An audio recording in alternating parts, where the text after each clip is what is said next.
There is a particular kind of peace that exists only in the spaces between what we were told we should want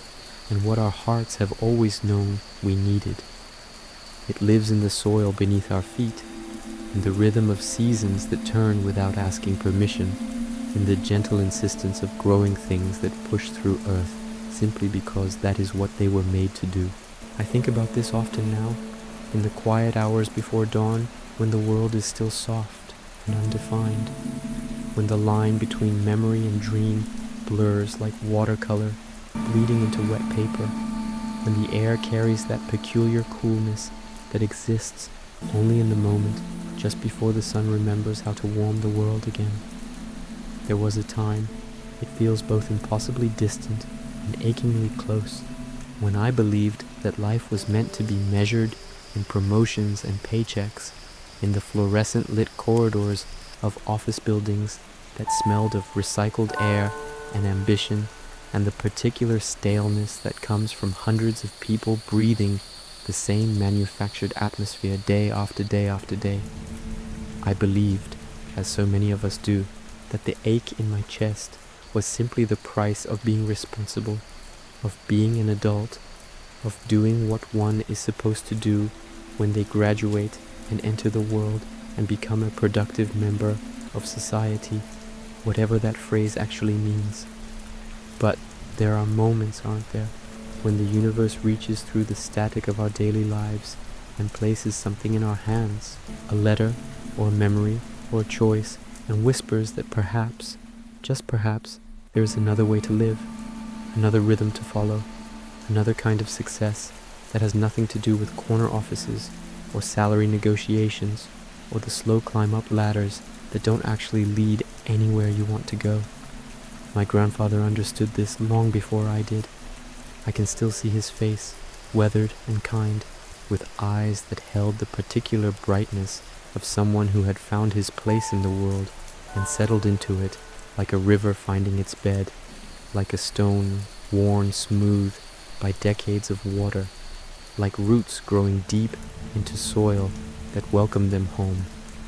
He spoke often of the farm, of Stardew Valley, of the way morning mist would gather in the low places between the hills, and how the soil there held the memory of every season in its dark, rich sweetness, how you could close your eyes and feel the whole history of the place rising up through your fingertips when you pressed your palms into the earth. I was young then, too young to understand why someone would choose a life of labor and dirt and early mornings when the world offered so much more, or so I thought, so I had been taught to think by schools and media and the general consensus of modern civilization, which seemed certain that progress meant moving away from the land, not toward it, that sophistication meant air conditioning and ergonomic desk chairs, not calluses and sunburned shoulders, and the particular exhaustion that comes from a day spent convincing things to grow. I remember sitting on his porch in the summers, the wood warm from the afternoon sun, worn smooth by decades of footsteps and weather and the patient passage of time, listening to him talk about his chickens as if they were old friends with distinct personalities and complicated social dynamics, about the way the ancient fruit trees would bloom each spring like clockwork, each blossom a small promise that the world still worked the way it was supposed to, despite everything, about the neighbor who made the best mead in the valley, and how they would share a glass on summer evenings while fireflies wrote their silent poetry in the air, and the crickets sang their endless song, and the world grew soft around the edges, in that way it does when day hasn't quite finished becoming night. One day he told me, his hand resting gently on my shoulder, with the weight of all his years and all his love, when the noise of that other life becomes too loud, when you forget what silence sounds like, when you wake up one morning and can't quite remember who you wanted to be before the world told you who you should be, you'll find your way here. The farm will wait for you. It will always wait. The land is patient in a way that nothing else is. It doesn't judge. It doesn't rush. It simply exists, ready to receive you whenever you're ready to return. I didn't understand then. How could I? I was chasing something I couldn't quite name, something that glittered with promise in the distance, but never seemed to grow closer, no matter how fast I ran toward it, like trying to catch light, or hold water, or grasp at the wind that moved through the leaves above my grandfather's porch, while he spoke his quiet wisdom that I was too young, and too certain, and too full of ambition to really hear. The years blurred together in that strange way they do when you're not quite living, but not quite dying either, just existing in the gray space between, moving through days that felt identical to one another, each one a carbon copy of the last, with only small variations, like a song played on repeat until you stop hearing the melody,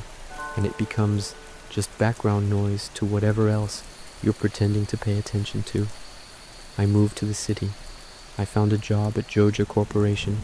that massive, soulless entity that had planted itself in nearly every corner of the world, its blue logo as ubiquitous as air and just as easy to stop noticing after a while, just another part of the landscape of modern life, like traffic lights or credit cards or the vague sense that something important had been lost along the way, but no one could quite remember what it was or when exactly it had slipped through our collective fingers. My cubicle was number 1473. I know this because I stared at that number every single day for 4 years, watching it mock me with its specificity, its suggestion that I was one of thousands, interchangeable and small, a replaceable cog in a machine so large that my individual contribution barely registered as a rounding error in someone else's quarterly report, someone I would never meet, who would never know my name or care about the dreams I had quietly abandoned in order to sit in cubicle 1473 and do whatever it was I did there. The work was, what was the work exactly? I can barely remember now, which seems impossible given how much of my life I spent doing it, how many hours I poured into tasks that felt urgent in the moment, but left no lasting impression, no sense of having built something, or helped someone, or contributed to anything that mattered beyond the next meeting, or the next deadline, or the next performance review, where my worth would be reduced to a number on a scale that measured everything, except what actually made me human. Data, mostly. Numbers that meant something to someone, somewhere, but never quite to me. Spreadsheets that begat more spreadsheets. Emails that referenced other emails. Meetings to plan future meetings. The endless recursive loop of corporate productivity that produced very little except the illusion of importance and the steady erosion of whatever spark of vitality I had carried with me when I first arrived, fresh-faced and optimistic and certain that this was the beginning of something meaningful.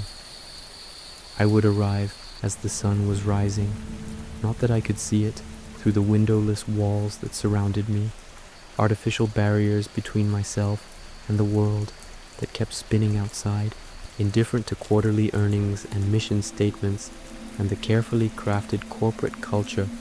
that was supposed to make us feel like we were part of something larger than ourselves, but mostly just made us feel lonely in a room full of people who were also lonely, but pretending not to be. I would leave long after the sun had set, walking through parking lots lit by sodium lights that turned everything the color of old bruises, driving home through streets I barely saw, too tired to do anything except eat something quick and tasteless, and fall into bed where I would lie awake despite my exhaustion, my mind still churning with tasks and deadlines and that persistent, gnawing feeling that I was slowly disappearing into the machinery of it all, becoming less and less myself with each passing day, until eventually there would be nothing left except the hollow shell that showed up to work and went through the motions and collected a paycheck and tried not to think too hard about what it all meant or didn't mean. My apartment was a place I slept. Not lived, slept. There was a difference, though it took me years to understand it. Living implied presence, engagement, the active choice to inhabit a space and make it yours through the accumulation of small moments and personal touches, and the kind of casual comfort that comes from actually spending time somewhere rather than just using it as a way station between one workday and the next. The fluorescent lights at the office hummed constantly. Did you know that? There's a frequency to artificial light, a vibration that lives just below conscious hearing, but settles into your bones anyway, making you tired in a way that sleep never quite fixes. A exhaustion that isn't physical, but something deeper, something in the soul, if such a thing exists. A wearing down of whatever it is that makes us feel alive and present and connected to the world around us. I would lie in bed at night, exhausted but unable to rest, my body heavy with fatigue, but my mind still racing with nothing in particular, just static and noise and the endless loop of thoughts about things that didn't matter but felt urgent in the moment. And I would wonder when exactly I had agreed to this trade, my time and my energy and my slowly dimming spark of self in exchange for the ability to pay rent and buy groceries and maintain the basic infrastructure of a life that didn't feel like mine anymore, if it ever had. My coworkers and I never spoke about it, but I could see it in their eyes too. That same hollow recognition, the understanding that we were all trapped in something we had chosen but didn't remember choosing, or had chosen so long ago that the person who made that choice felt like a stranger now, someone naive or hopeful or just too young to know better. And now, here we were, years later, still showing up, because what else was there to do? Where else was there to go? How do you unravel a life once it's been woven into this particular pattern? We were all waiting for something, though none of us could say what. Permission, maybe, a sign, an excuse, some external force that would make the decision for us so we wouldn't have to bear the weight of choosing to leave, of admitting that we had spent years building towards something we didn't actually want, of facing the uncertainty that lay beyond the safe, predictable, soul-crushing routine we had come to know so well. And then, one Tuesday, I remember, it was a Tuesday because Tuesdays were when we had the longest meetings, the ones that consumed entire afternoons in windowless conference rooms where time seemed to stop flowing altogether and you could feel your life leaking away minute by minute while someone presented slide decks about process improvements and synergy and other words that had been drained of meaning through overuse. I found the envelope. It was on my desk when I returned from lunch, which I had eaten alone in the break room, staring at my phone without seeing it, scrolling through social media feeds full of other people's carefully curated lives, while chewing food without tasting it, swallowing without hunger, going through the mechanical process of sustaining a body that felt increasingly like something I was operating rather than inhabiting. The envelope was old-fashioned, cream-colored and slightly yellowed at the edges, the kind of stationery people don't use anymore in this age of instant messages and email, with my name written on the front in my grandfather's careful hand, each letter formed with the deliberate patience of someone who had time, who had chosen to take time, who understood that some things cannot and should not be rushed. My hands trembled as I opened it. I'm not entirely sure why. Perhaps some part of me already knew that this was the moment, the hinge upon which everything would turn, the before and after that would divide my life into two distinct chapters, though I couldn't have articulated any of that then, could only feel the weight of something shifting, tectonic plates moving beneath the surface of my carefully maintained composure. "Dear child," it began, and I could hear his voice so clearly it was as if he were standing beside me, smell the particular scent of soil and sun and honest work that always clung to him, feel the weathered warmth of his presence, the gentle certainty of someone who had figured out what mattered and had arranged his life accordingly without apology or explanation. If you're reading this, then I am gone, and you have reached the point I always knew you would reach, the point where the life you've built no longer fits the person you're becoming, where the seams have started to show and the facade has grown too heavy to maintain, and you're ready, finally, ready to consider that there might be another way to be in this world. I had to stop reading. My vision blurred. The office continued around me, phones ringing and keyboards clattering, and the eternal fluorescent hum. But I was suddenly somewhere else entirely, standing in a field I hadn't thought about in years, feeling sun on my face and soil under my feet, and remembering with the force of a blow what it felt like to be fully, completely, undeniably alive, in a way I hadn't been in so long I'd forgotten it was even possible. The letter continued, and I devoured every word as if they were water, and I had been wandering a desert for years without realizing how thirsty I had become, how parched and desperate and close to collapse, sustained only by the vague hope that eventually, somehow, something would change, or shift, or break open and let the light back in. He had left me the farm, all of it, the land, the old cottage with its sagging porch and crooked chimney, the overgrown fields that had once been his pride and joy, the chicken coop and the barn and the greenhouse with its cracked glass panes, the ancient fruit trees and the stone paths worn smooth by his footsteps, the whole beautiful, broken, patiently waiting piece of earth that had been his life's work and his greatest love. It was mine now, if I wanted it. No strings, no expectations, no requirements, except that I show up and see what happened, see if the land still spoke to me the way it had spoken to him, see if my hands remembered how to work with soil and seed and the patient faith required to plant something in spring and trust that autumn would bring the harvest. Just an offer, an open door, a chance to remember who I was before I became employee number 1,473, before I learned to measure my worth in productivity metrics and performance reviews, before I forgot that there were other ways to spend a life,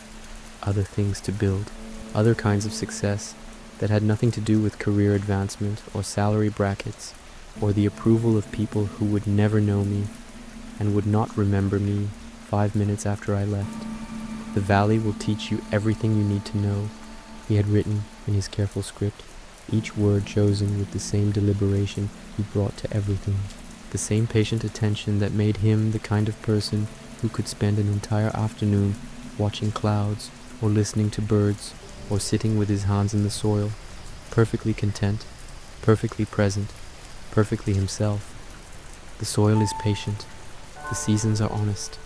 and the life there, oh my dear child, the life there is real in a way that nothing else quite manages to be. You will work harder than you ever have. Your hands will ache and blister before they callous. Your back will protest. You will be tired in ways you cannot imagine, bone deep and authentic. But you will go to sleep each night with the particular exhaustion of someone who has actually done something, created something, been part of something larger than themselves, part of the endless cycle of growth and rest and renewal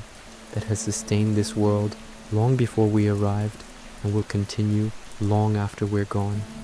And that, I promise you, makes all the difference. I don't remember making the decision, not consciously. It was as if my body knew before my mind caught up, as if some deeper part of myself that had been buried under years of should and must and supposed to suddenly surfaced and took control, steering me toward the door before my rational brain could catalogue all the reasons this was impractical or irresponsible or impossible. I found myself standing, walking to my manager's office on legs that felt both heavy and weightless, hearing my own voice say words I didn't realize I had prepared. I'm giving my 2 weeks' notice, watching his face cycle through surprise and confusion and something else,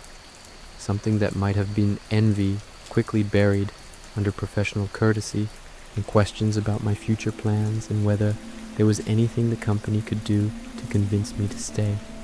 I wanted to laugh at that, or cry, or possibly both. What could they offer that would matter? More money to buy things I didn't need? A better title to add to business cards I never used? A window in my cubicle so I could watch the world I wasn't participating in. None of it meant anything anymore if it ever had, and the realization was both terrifying and liberating in equal measure. Those 2 weeks felt simultaneously endless and far too short, like standing on a station platform watching a train approach, knowing it would carry you away from everything familiar, but unable to decide if you were excited or terrified, or some impossible combination of both that didn't have a name, because people weren't supposed to feel conflicted about escaping their own lives. I would wake in my apartment and feel the pull of something I couldn't yet name, something green and growing and patiently waiting, something that existed beyond the concrete and glass and artificial everything that had surrounded me for so long. I'd forgotten there was an alternative, forgotten that the world was mostly soil and sky and the space between them where all the important things happened. I gave away most of my possessions, discovering, with some surprise, how few things I actually cared about, how much of what I owned was just stuff, accumulated without thought or intention,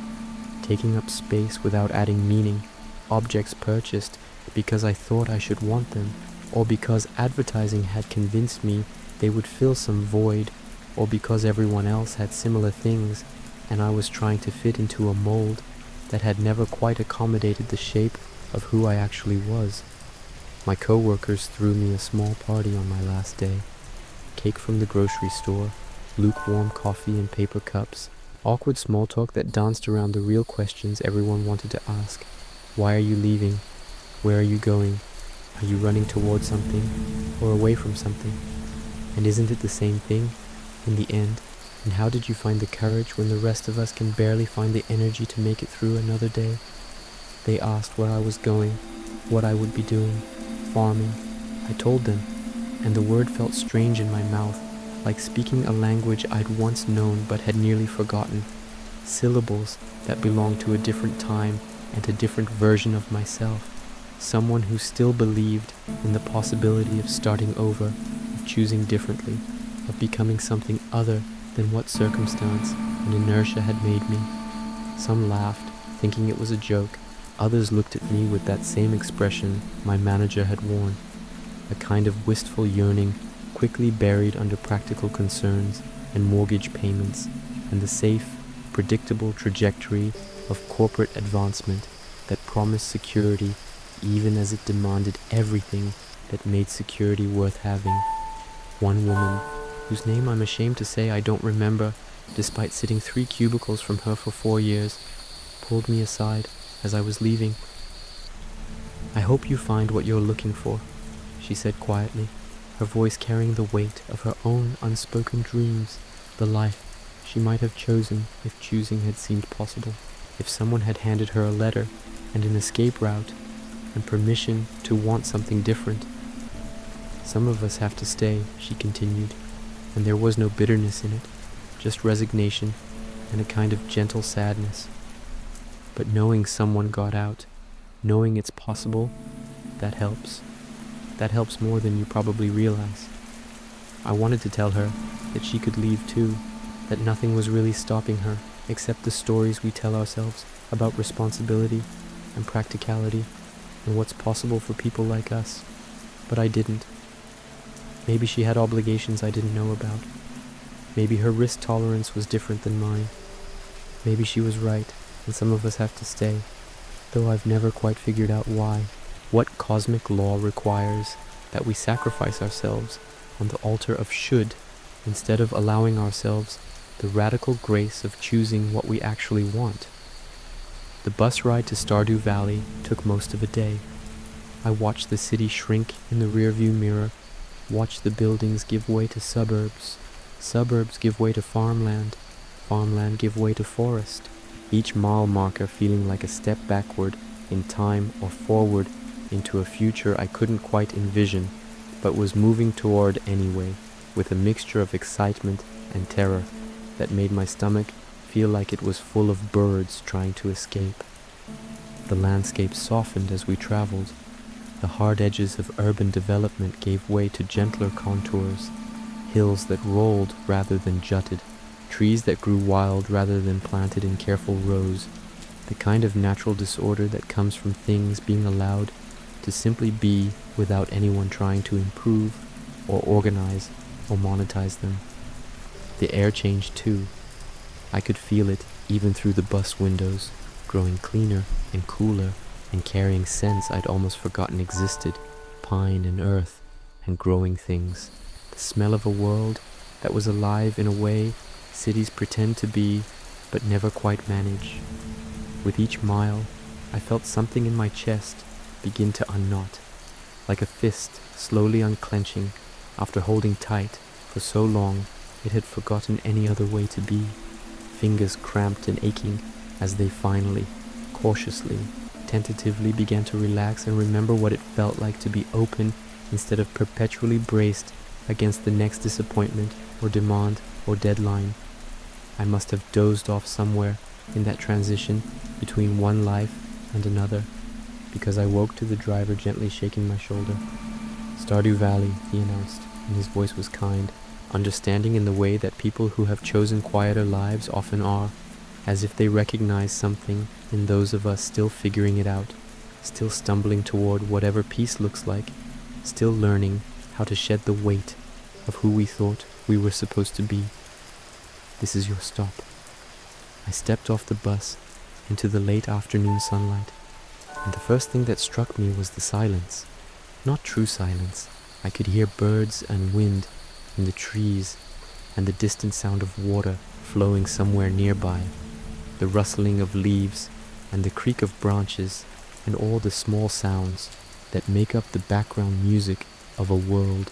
that hasn't been paved over and optimized and reduced to its most economically efficient form. But it was the absence of mechanical noise that hit me, the lack of cars and construction and sirens and the constant low-level hum that cities breathe out like pollution, so persistent that you stop hearing it until suddenly it's gone, and you realize how much energy you'd been expending just to exist within that wall of sound, how much of yourself had been devoted to simply not being overwhelmed by the endless assault of modern life. This was a different kind of sound, organic and unhurried, following rhythms that had nothing to do with rush hour or business hours, or the arbitrary divisions we impose on time to make it feel more controllable than it actually is. This was the sound of a place that operated on seasons instead of quarters, on daylight instead of deadlines, on the patient unfolding of natural processes that couldn't be rushed or optimized or improved through management techniques. The air tasted different too, green somehow, though I'm not sure how air can taste of color, but that's the only word that fits, the only way to describe the richness of it, the way it filled my lungs with something that felt like hope or possibility, or just the simple, profound relief of being able to breathe deeply without the taste of exhaust and industrial processes and recycled office air. It was rich with growing things, with soil and pine, and the particular sweetness of early spring flowers, with the mineral smell of stone warmed by sun, and the slight dampness of earth that had recently been rained on,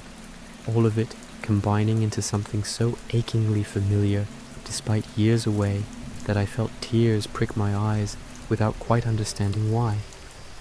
I stood there on the side of the road, my single duffel bag at my feet, containing everything I decided mattered enough to bring, which turned out to be surprisingly little when forced to actually think about what I needed versus what I'd accumulated through habit and assumption. And I just breathed, really breathed, filling my lungs completely for what felt like the first time in years, pulling the air all the way down to the bottom of my chest, where it sat for a moment before releasing slowly, carrying with it something I hadn't realized I'd been holding, some tension or fear or tightness that had lived in my body so long I'd stopped noticing it was there. "You must be the new farmer." I turned to find a woman approaching, her hair a shock of orange red catching the late afternoon light like copper wire, her face open and friendly and completely free of the guarded wariness that people in cities wear like armor, the expression that says, "I'm busy and you're probably trying to sell me something." or ask me for money, or waste my time with conversation I didn't ask for and would rather avoid. She moved with the easy confidence of someone completely at home in her body and her place, wearing dirt-stained overalls and a smile that reached her eyes and radiated out in the crinkles at the corners, the kind of smile that comes from years of actually having things to smile about rather than performing happiness for social media or networking events or the maintenance of professional relationships that exist only in the liminal space of workplace necessity. "I'm Robin," she said, extending a hand calloused from work, but warm with welcome, her grip firm and honest, and somehow communicating more kindness in that brief contact than I'd experienced in months of polite but distant interactions with coworkers who knew my job title but not my name. "Your grandfather was a good friend. I'm so sorry for your loss." She paused, and something shifted in her expression, softening further, if that was even possible. "But also, and I hope this doesn't sound strange, I'm glad you came. The valley has missed having someone in the old cottage. The land has missed being tended. There's something sad about a place that was loved falling into neglect, like it's waiting for someone to remember it exists, to remember why it mattered." She walked me through the town as the sun began its slow descent toward the western hills, the light going golden and thick like honey, catching on windows and making everything glow with that particular magic that exists only in the hour before dusk, when the world is suspended between day and night and belongs fully to neither. Stardew Valley was small, tiny really, just a cluster of buildings gathered around a town square where a weathered fountain burbled peacefully, its water catching the light and throwing small rainbows that danced across the worn stones surrounding it. But what it lacked in size, it made up for in character, each building seeming to have grown naturally from the landscape rather than being imposed upon it, their walls aged wood and worn stone, their roofs covered in moss and lichen, and the accumulated patience of structures that had stood long enough to become part of the place rather than just sitting on top of it. "That's Pierre's general store," Robin pointed out, indicating a cheerful building with flower boxes in the windows, spilling over with blooms in colors I didn't have names for, bright and defiant, and utterly unconcerned with whether they matched or complemented each other, just growing and flowering, because that's what they were made to do. "You'll be spending a lot of time there, I imagine, getting seeds and supplies. Pierre's, well, he's a bit competitive with Joja Corporation, but his heart's in the right place. He cares about this valley in a way corporations never quite manage to, like it's personal for him, like its success or failure reflects on him as a person rather than just a line item on a balance sheet." Next to it sat the clinic, small and tidy, with a sign indicating that Dr. Harvey kept regular hours and house calls were available for emergencies. The saloon stood across the square, larger than I expected, with the warm glow of light spilling from its windows and the sound of voices and laughter drifting out, the kind of easy, genuine sound that comes from people who actually like each other rather than just tolerating each other's presence out of social obligation or professional necessity. Robin continued the tour, pointing out the blacksmith's shop where Clint worked, a modest building with a forge that glowed warm even from a distance, and the library where Gunther kept watch over archaeological findings and books that smelled of age and careful preservation, and the carpenter's shop that was apparently hers and her husband's, situated at the base of the mountain with a view that must have been stunning in the mornings when the mist was still thick in the valleys below. "There's the community center," she said, gesturing toward a large building that sat slightly apart from the others, and her voice changed, taking on a sadness that made me look at it more carefully. It used to be the heart of the valley, where everyone would gather for events and celebrations and just to be together, but it fell into disrepair after Joja moved in and people got busier, more distracted. Now it just sits there, empty, a reminder of what we've lost or forgotten or decided wasn't worth the effort to maintain. The building did look abandoned, its windows dark and some of them broken, its door hanging slightly crooked on hinges that probably hadn't been oiled in years, vines creeping up the walls in a way that would have been charming if it seemed intentional, but instead just looked neglected, like the slow victory of nature over human ambition when that ambition moves on to other concerns and forgets to look back. And there, she said with careful neutrality, is the Georgia Mart. It sat at the edge of town, aggressively modern and out of place, all steel and glass, and that same blue logo I'd spent 4 years staring at in my cubicle, its parking lot vast and mostly empty, its automatic doors waiting to slide open and welcome customers into the artificial brightness and carefully managed temperature, and aisles full of products shipped from far away by people paid too little to care whether the produce they were packing would arrive bruised or whether the customer receiving it would taste any difference between something grown locally with care and something mass-produced for profit. I felt something twist in my stomach looking at it, a complicated mixture of recognition and repulsion. The uncomfortable knowledge that I'd been part of that system, had contributed to its expansion and success, had taken my small paycheck in exchange for helping it grow and spread and replace places like Pierre's with their standardized efficiency and economy of scale and complete indifference to anything that couldn't be measured on a quarterly report. I looked away. Robin seemed to understand, or at least didn't press, just continued walking, leading me up a winding path that climbed gently away from the town center, through trees that arched overhead and filtered the fading sunlight into soft, dappled patterns on the ground, through air that smelled increasingly of pine and earth and the slightly sweet decay of fallen leaves slowly becoming soil. And this, she said finally, stopping at a break in the trees where a small cottage came into view, is home. The cottage was exactly as I remembered it from childhood visits, small and weathered, with a chimney that leaned slightly to one side and a porch that sagged in the middle where decades of footsteps had worn the wood smooth and submissive. The windows were dark and probably dusty, the door swollen from humidity and seasons of disuse, the whole thing looking tired and neglected, but also somehow patient, like it had been waiting and would continue waiting as long as necessary for someone to come and remember it back into usefulness. Beyond the cottage, fields stretched out toward the tree line, acres of land that had once been carefully tended but had gone wild in my grandfather's absence, and then death,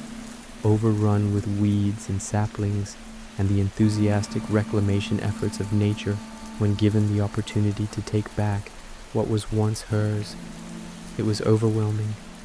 I'd known intellectually that the farm would need work, but seeing it like this, seeing exactly how much entropy can accomplish in a few years of benign neglect, feeling the weight of how much effort it would take to transform this back into something productive and cared for, something that could sustain me through seasons and years, something that justified leaving behind everything I'd known and built and spent years working toward, even if I hadn't liked what I'd built or where I'd been working toward. Robin must have seen something in my face because she put a hand on my shoulder, gentle and grounding. "I know it looks like a lot," she said quietly, "and it is a lot, but you don't have to do it all at once. Start small, clear a patch, plant some seeds, see what happens. The land is forgiving. It wants to grow things. You just have to give it a chance and not expect perfection on the first try, or the second, or probably even the third. Farming is mostly failing slightly less each season, until eventually you figure out what works, and even then, something new will happen and you'll have to adjust. But that's part of it. That's what makes it real." She handed me a key, old and iron and heavy in my palm with the weight of significance and transition and the ending of one chapter and the uncertain beginning of another. "There's some basic tools inside," she said. Parsnip seeds, too. It's almost planting season. Might as well start now, while the soil is soft and the days are getting longer. Spring is forgiving. Summer will test you, but we'll cross that bridge when we come to it. She smiled again, that same warmth that seemed to be her default state, and squeezed my shoulder before turning to leave. "Welcome home," she said over her shoulder. "Come by the carpenter's shop tomorrow if you need anything. Or if you just want company. Farming can be lonely if you let it be, but it doesn't have to be. The valley takes care of its own if you let it." And then she was gone, disappearing back down the path through the trees, leaving me alone with my duffel bag and my doubts and this small cottage and these wild fields and the enormous question of what exactly I'd just done, what bridge I'd just burned, what future I'd just committed to, without any real understanding of what it would require, or whether I was capable of meeting those requirements. I stood there as the sun touched the horizon, watching the light change from gold to orange to that deep rose color that exists for only a few minutes between day and night, watching shadows lengthen and birds settle into their evening roosts and the world perform its ancient ritual of transition from activity to rest. And I felt something I hadn't felt in years, something I'd almost forgotten the name for. It wasn't quite peace. Peace would come later, much later, after months of work and failure, and small successes, and the slow realization that I was building something real instead of maintaining something hollow. But it was the possibility of peace, the space where peace might grow if I tended it properly, if I showed up every day and did the work and didn't give up when things got hard, which they definitely would, because nothing worth having comes easy, though easy had turned out to be its own kind of trap, its own kind of suffering, just slower and quieter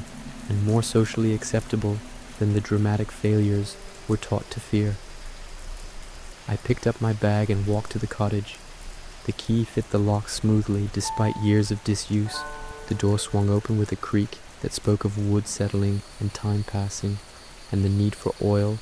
that I would need to learn how to apply, because there was no building maintenance here, no anonymous service workers to fix things while I was away, no ability to call someone and have them handle problems I didn't want to deal with. Everything here would be my responsibility. Every broken thing would stay broken until I learned how to fix it. Every wild plant would stay wild until I decided it was a weed and pulled it. Every seed would stay buried until I chose to water it. And somehow, standing in the doorway of this small, dusty, completely silent cottage, with the last light of day filtering through dirty windows that felt less like burden and more like freedom, I stepped inside. The cottage smelled of dust and age and the particular mustiness that comes from buildings that have been closed up too long. But underneath that was something else, something familiar. The ghost of my grandfather's presence, tobacco and wood smoke and soil, and the indefinable essence of a life well lived in a place thoroughly loved. The furniture was simple and worn, a bed that would need new sheets, a table with 2 chairs, a wood stove for heat and cooking, shelves that held a few dishes, and some books with cracked spines and pages soft from repeated readings, a lifetime of accumulated knowledge about soil composition and crop rotation, and the best times to plant under what moon phases. There was no television, no internet, just silence and the sound of wind in the trees outside, and the distant call of an owl announcing the arrival of night and its dominion over the hours to come. I set my bag down and sat on the bed, feeling the mattress compress under my weight, feeling dust motes disturbed by my presence, and for the first time in longer than I could remember, I felt nothing pulling at me. No urgency or deadline or obligation or expectation, no meeting in the morning or email to answer or task to complete before I could rest. There was just this moment, this small room, this possibility. I lay back on the dusty mattress, too tired to even consider unpacking or cleaning or doing any of the 1,000 things that needed doing. and watched the darkness settle through the windows like a blanket being pulled slowly over the world, gentle and unhurried, and utterly indifferent to my plans or fears, or the question of whether I'd made the right choice coming here. And then sleep found me, real sleep, deep and dreamless, and uninterrupted by anxiety or alarm clocks, or the weight of tomorrow's responsibilities. Just pure rest in the kind of silence that doesn't exist in cities, the kind that wraps around you and holds you and reminds you that for millions of years before we built our civilization out of steel and stress and artificial light, humans fell asleep like this, in the dark, surrounded by the sounds of a world that had no need for them and no opinion about their choices and no judgment about whether they were succeeding or failing by whatever metrics we've invented to measure such things. I woke to sunlight streaming through the windows with an insistence that felt almost aggressive after years of blackout curtains and alarm clocks dragging me from sleep before my body was ready. And for a moment, I couldn't remember where I was, my mind still expecting the familiar walls of my apartment, the familiar sounds of traffic and neighbors, and the city waking up around me in its usual cacophony of competing urgencies. But there was only birdsong, relentless and varied and somehow louder than I remembered birds being, as if they'd forgotten to moderate their volume for human comfort and were simply announcing the morning with all the enthusiasm of creatures who had never questioned whether they were allowed to be this alive, this present, this utterly committed to the simple fact of another day beginning. I sat up slowly, my body stiff from sleeping on a mattress that had seen better decades, dust motes dancing in the shafts of light that cut through the room at angles that spoke of early morning, that particular slant of sun that only exists in the hours just after dawn when the world is still finding its way back from darkness. The cottage looked different in daylight, less forlorn and more just honest about its age and its need. The dust visible now, but also manageable, something that could be addressed with time and effort rather than some insurmountable problem that would require expertise I didn't have. There was something almost comforting about problems that could be solved with soap and water and elbow grease that didn't require specialized knowledge or expensive equipment or the kind of abstract thinking that left you exhausted without having actually accomplished anything you could point to and say, there, I did that exists now because of my effort. I found my way to the small bathroom, surprised and relieved to discover that the water still worked, running rusty at first, but clearing after a moment into something that looked and smelled clean, cold against my skin, and shocking in its immediacy, reminding me that I had a body that could feel temperature and pressure and the simple physical reality of water moving across flesh. There was a mirror above the sink, old and slightly warped, and I caught my reflection for the first time in this new context, this new life, and I barely recognized myself. Not because I looked different exactly, but because something in my expression had shifted. Some tension around my eyes and mouth had loosened overnight, as if my face was already beginning to remember how to arrange itself without the constant micromanagement of professional performance and social navigation. I looked, I realized, with some surprise, almost peaceful, or at least like someone who might become peaceful eventually, with time and distance from the life I'd left behind, with enough days of honest work and clean air, and the absence of fluorescent lights and quarterly reviews, and the endless performance of competence in systems designed to make everyone feel slightly inadequate, so they'd work harder trying to prove their worth. The kitchen yielded little, some canned goods that were probably still safe if not exactly appealing, coffee that had gone stale but would serve in the desperate way that any caffeine serves in the early morning when your body is demanding the rituals it's become accustomed to. I made a pot on the old stove, coaxing the burner to life and watching the flame catch and hold, blue and steady, hearing the water begin its slow journey toward boiling while I stood at the window and looked out at the land that was supposedly mine now, though it felt presumptuous to claim ownership over something so wild and ancient and indifferent to human property law. The fields stretched out in the morning light, overgrown and chaotic but beautiful in their way, full of possibility, if I could figure out how to see it, how to look past what was and imagine what could be, with enough effort and time, and the kind of faith that doesn't come naturally to people who've spent years learning that effort doesn't always equal results, and time is usually wasted, and faith is just another word for naivety. But maybe, I thought, taking my first sip of terrible coffee and feeling it burn down my throat with a bitterness that felt earned rather than accidental, maybe here things work differently. Maybe here effort did equal results, at least in the straightforward mathematics of seeds planted eventually becoming food harvested, assuming you didn't kill them first through ignorance or negligence, or the 100 small ways growing things can fail when you're still learning what they need.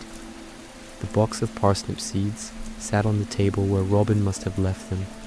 along with a collection of tools that looked older than I was, but sturdy in the way things used to be sturdy before planned obsolescence and disposable culture, made to last and be repaired and passed down rather than replaced at the first sign of wear. There was an axe for clearing trees, its blade worn but sharp, its handle smooth from decades of grip and swing and the repetitive motion of making firewood or clearing land or doing whatever needed doing when something wooden stood between you and progress. A pickaxe for breaking rocks and clearing the debris that time and nature had scattered across the fields, heavy and balanced and patient in its singular purpose. A hoe for tilling soil and preparing earth to receive seeds, its blade slightly rusted but functional, ready to bite into ground and turn it over and expose the dark richness underneath the surface tangle. And a watering can, simple and metal and dented from years of use and fill and empty, and the daily ritual of encouraging things to grow, of providing what rain didn't provide often enough, of being the intermediary between crops and the water they needed to survive and hopefully thrive and eventually yield something that could be sold or eaten or both. I picked up the hoe, feeling its weight, testing my grip, remembering distantly how my grandfather had shown me once, decades ago, how to stand and swing and use my whole body rather than just my arms, how to work with the tool rather than against it, how to find the rhythm that would let me do this for hours rather than minutes before exhaustion made me stop. It felt awkward at first, foreign in my hands that had grown soft from years of keyboards and paperwork,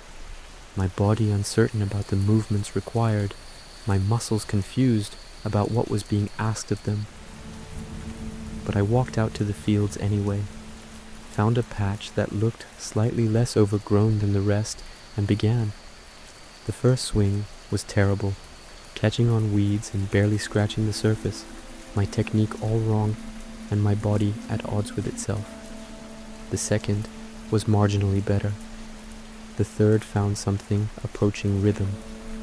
and by the 10th or 15th or 20th, I was moving with a kind of meditation, my mind quieting as my body learned this new language of physical labor, each swing turning soil and clearing space and creating the possibility for something to grow in ground that had been wild and forgotten, but was now being called back into usefulness. Time did something strange out there in the field. I couldn't say how long I worked, the sun climbing higher, and the shadows shifting, and my shirt growing damp with sweat, and my hands starting to ache in ways they never had from typing or mouse clicking or any of the repetitive strain injuries office work inflicts. It felt like both minutes and hours, like time had lost its usual markers, and I was existing in some eternal present where there was only this, the swing and the impact and the soil turning over and the steady progress of cleared earth spreading out behind me like proof that I existed, that I was doing something, that my effort was visible and real and would still be here tomorrow as evidence that I'd shown up and done the work. When I finally stopped, my arms shaking and my back protesting and my hands blistered despite my attempts at carefulness, I'd cleared maybe a dozen squares of farmland, a laughably small amount compared to the acres that stretched out around me, but more than I'd expected and more than enough for the seeds I had and the uncertain question of whether I could actually keep anything alive long enough to harvest it. I planted the parsnips in neat rows, following instructions I half remembered from watching my grandfather, spacing them carefully and covering them with soil, and trying to remember if there was some trick to it, some wisdom about depth or distance, or the particular needs of root vegetables that I should know but didn't, that I'd have to learn through trial and error, and probably a fair amount of error before I figured out what worked. Then I watered them, filling the can from the small pond that sat at the edge of the property, walking back and forth until each planted square had been given its drink, the soil darkening and the water disappearing into earth that accepted it gratefully, thirstily, like it had been waiting for exactly this attention. And then, exhausted in a way I'd never been exhausted before, physical and complete, and somehow satisfying despite the pain, I sat down right there in the field, not caring about dirt or mud, or the fact that my clothes were already ruined by any professional standard, and just looked at what I'd done. 12 squares of tilled earth, 48 parsnip seeds planted and watered, a tiny scratch on the surface of what needed doing, barely visible against the enormity of the challenge ahead, but real, tangible, mine. I'd made something today, created possibility where there had been none, changed the world in a small way that would hopefully lead to other small ways, until eventually the accumulation of small changes became something larger, something that could sustain me, something I could point to and say with certainty, I built this, I did this. This exists because I showed up and put in the effort and didn't give up even when my hands hurt and my back ached and every muscle in my body was screaming that I was asking too much of it too soon. The sun had climbed to its apex while I worked, noon arriving with the kind of heat that early spring only hints at, promising the summer to come with its own challenges and rewards and the different kind of labor each season would demand. My stomach reminded me that I'd skipped breakfast, that coffee and ambition weren't actually sufficient fuel for the kind of physical work I'd just done, that bodies need more than determination to function properly. I made my way back to the cottage, washed my hands and face in the sink, watching the water run brown with soil and sweat, feeling the sting of blisters that would callous eventually if I kept at this, if I survived the initial shock of asking my body to do things it had forgotten how to do, or maybe never learned in the first place. The canned soup I heated on the stove tasted better than it had any right to, probably because I was genuinely hungry in a way I hadn't been in years, not just eating because it was lunchtime, or because my blood sugar needed stabilizing, or because I was bored and food was something to do with my hands. This was real hunger, earned hunger, the kind that makes even mediocre food taste like feast, that reminds you why eating exists beyond social ritual and nutritional requirement, that it's meant to be a reward for the body's labor, fuel, and celebration in equal measure. I ate standing at the window, looking out at my tiny patch of cleared land, and felt something that might have been pride, or satisfaction, or just the simple pleasure of having done something and being able to see the evidence of it, knowing that tomorrow I could do more, clear more, plant more, build incrementally towards something larger than this single morning's work. The afternoon stretched ahead, hot and bright and full of possibility, and I knew I should probably rest, should let my body recover from the shock of sudden labor, should pace myself instead of diving into the deep end and risking injury or burnout or the kind of exhaustion that makes you quit before you've really started. but there was so much to do. Trees to clear for wood that I'd need for repairs and fencing, and the 100 things that require lumber on a farm. Stones to break and collect for paths, and maybe eventually buildings if I ever got that far, if I ever progressed beyond just surviving toward actually thriving.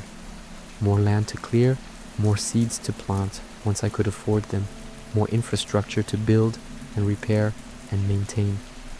I decided to explore instead, to walk the boundaries of the property and see what I actually owned, what resources were available, what challenges I'd be facing beyond the obvious need to transform wild land into productive farm.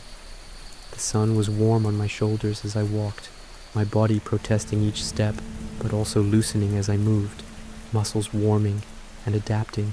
and remembering that motion could be something other than the short walk from car to office to cubicle and back again. The property was larger than I'd realized, stretching from the cottage and fields back toward a small river that ran along the northern edge, its water clear and cold when I knelt to touch it, fast-moving enough that I probably couldn't drink directly from it without risk, but clean-looking in a way that city water never manages despite all the treatment and filtering and chemical intervention. There were trees everywhere, pine and oak and maple, some of them ancient and massive, their trunks too wide for me to wrap my arms around, their roots pushing up through the soil in gnarled patterns that spoke of decades or maybe centuries of growth and persistence. Others were younger, saplings that had sprouted in the years since my grandfather stopped managing the land, opportunistic and enthusiastic in their colonization of spaces that had once been kept clear. I found the remains of what might have been a greenhouse once, its frame still standing, but the glass mostly broken, vines growing through and over it in a tangle that would take days to clear and longer to repair, if repair was even possible or worth the effort compared to just starting over with new materials and modern techniques. There was a cave at the eastern edge of the property, its entrance dark and uninviting, blocked partially by a rock slide or deliberate closure, impossible to tell which, and I made a mental note to ask Robin or someone about it later, whether it was safe or interesting or just another thing to ignore in favor of more pressing concerns. And everywhere, scattered through the fields and along the paths and nestled in the undergrowth, were rocks, hundreds of them, maybe thousands, ranging from pebbles to boulders, the accumulated debris of geology and time and whatever forces had shaped this valley into its current form. Clearing them would be endless work,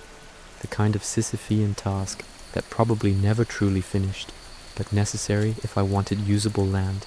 if I wanted to actually farm rather than just garden in the small spaces between stones. The day was fading when I finally made my way back to the cottage, the sun dropping toward the western mountains and painting everything in shades of gold and amber, the light going soft and forgiving,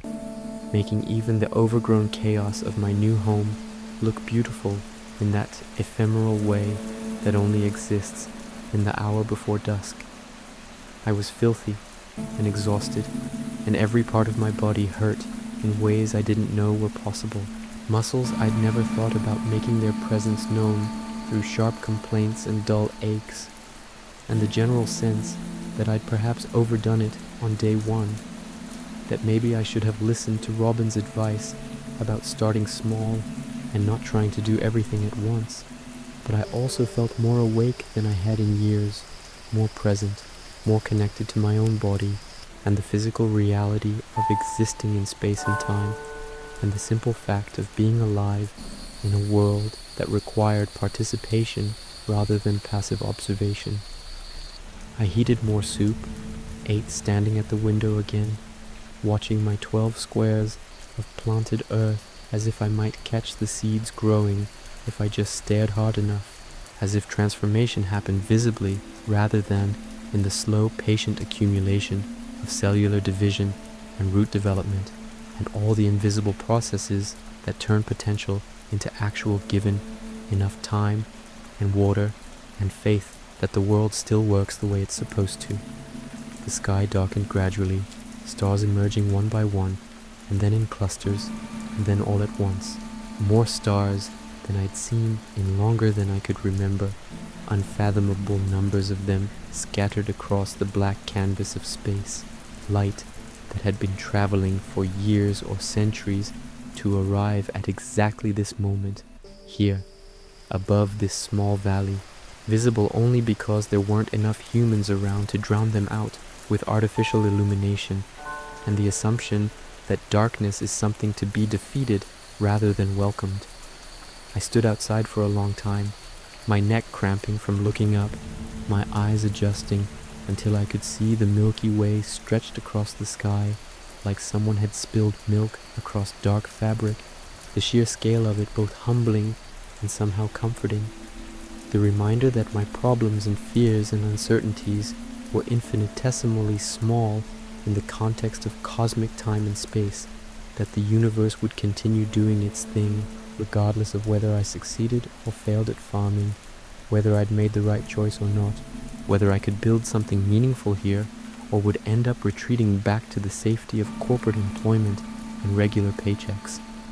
Inside, I collapsed onto the bed without even bothering to fully undress, too tired to care about dust or proper bedtime routines, or any of the small civilized behaviors that separate us from just being animals, responding to basic needs. Sleep found me almost instantly, deeper even than the night before, my body grateful for the permission to shut down and recover and process everything that had happened, every sensation and emotion and physical demand of this strange new life I was apparently living now. I dreamed of soil and seeds and roots pushing down through earth, searching for water and nutrients and the stability they'd need to eventually push upward towards sun. The whole process miraculous and mundane in equal measure, happening constantly all around us without fanfare or recognition. The quiet persistence of life doing what life does best, which is continue despite all the reasons it might not, might fail, might simply give up and stop trying. The days that followed developed their own rhythm,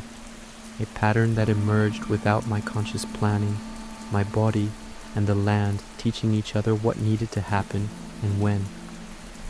I'd wake with the sun because there was no point in staying in bed once the light came blazing through the windows, no blackout curtains to hide behind, no snooze button to negotiate with, just day arriving with its demands and opportunities. I'd make coffee, terrible but improving, as I learned the temperament of the old stove and the optimal ratio of grounds to water and how long to let it steep before it crossed the line from strong to undrinkable. I'd stand at the window with my chipped mug, watching the steam rise and disappear and checking on my plants with the anxious attention of a new parent, looking for any sign of growth or distress or the subtle changes that would indicate the seeds had germinated and were beginning their journey toward becoming actual food. Then I'd work, clearing more land, or breaking rocks, or chopping trees, rotating between tasks to avoid repetitive strain and keep my mind engaged, learning through failure and adjustment what techniques worked and which just led to wasted energy and increased frustration. The tools became familiar in my hands, their weight and balance understood through repetition, my body slowly accepting that this was what we did now, this physical labor that left me exhausted, but also paradoxically energized, alive in ways I hadn't been when my days were spent sitting still and thinking hard. The blisters on my hands broke and bled and eventually calloused over, my skin toughening in response to the demands being placed on it, my body adapting because that's what bodies do when you give them a reason to change. My muscles ached less each morning, or maybe I just got better at ignoring the ache, at pushing through discomfort to reach the other side where motion became easier and the work found its groove. My parsnips sprouted on the 5th day, tiny green shoots pushing up through the soil with a determination that felt personal, like they were rooting for me as much as I was rooting for them, like we were in this together, plant and farmer bound by the mutual interest of survival and hopefully success. I knelt in the dirt and touched them gently, these fragile proof-of-concept organisms that represented my first real accomplishment here, my first evidence that I could actually do this, could actually grow things, could participate in the ancient partnership between humans and cultivated plants that had sustained our species for millennia. I watered them daily, sometimes twice when the sun was particularly hot, watching them grow with a fascination I couldn't quite explain or justify, like I'd never seen a plant before, like this was somehow different from all the other plants in the world just because I'd planted them, because they were mine, because their success or failure would reflect directly on my abilities and worth in a way that quarterly reviews never had. The valley revealed itself slowly as I explored during breaks from work, as I walked into town to buy more seeds from Pierre's general store, as I followed paths and discovered places my grandfather must have known intimately, but that were new to me, spaces that held their own stories and purposes within the larger ecosystem of this small, contained world. Pierre greeted me with enthusiasm that seemed genuine rather than performative, shaking my hand and offering condolences about my grandfather and congratulations on taking over the farm, all of it delivered with the rapid-fire intensity of someone who talked to relatively few people and had a lot of words saved up for when he did. His store smelled of wood and paper and the particular mustiness of buildings that have been standing in the same spot for longer than anyone currently alive remembers being built. The shelves were packed with supplies, seeds and fertilizer and tools and everything a farmer might need, organized with a logic that probably made sense to Pierre, but seemed chaotic to my city-trained eyes that expected things to be grouped by category or listed alphabetically or arranged according to some corporate-approved planogram designed to maximize impulse purchases. His daughter Abigail was there too, purple hair and amethyst jewelry and an air of someone who was trying very hard to be somewhere else, mentally, even though her body was stuck behind the counter in her father's store.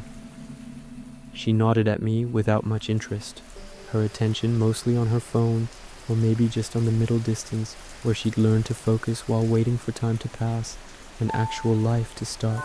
I bought cauliflower seeds and green bean seeds and potatoes, spending money I didn't really have, but that seemed necessary if I wanted to expand beyond a single crop, if I wanted to diversify and hedge my bets and learn what grew well in this soil and this climate and under my particular brand of inexperienced care.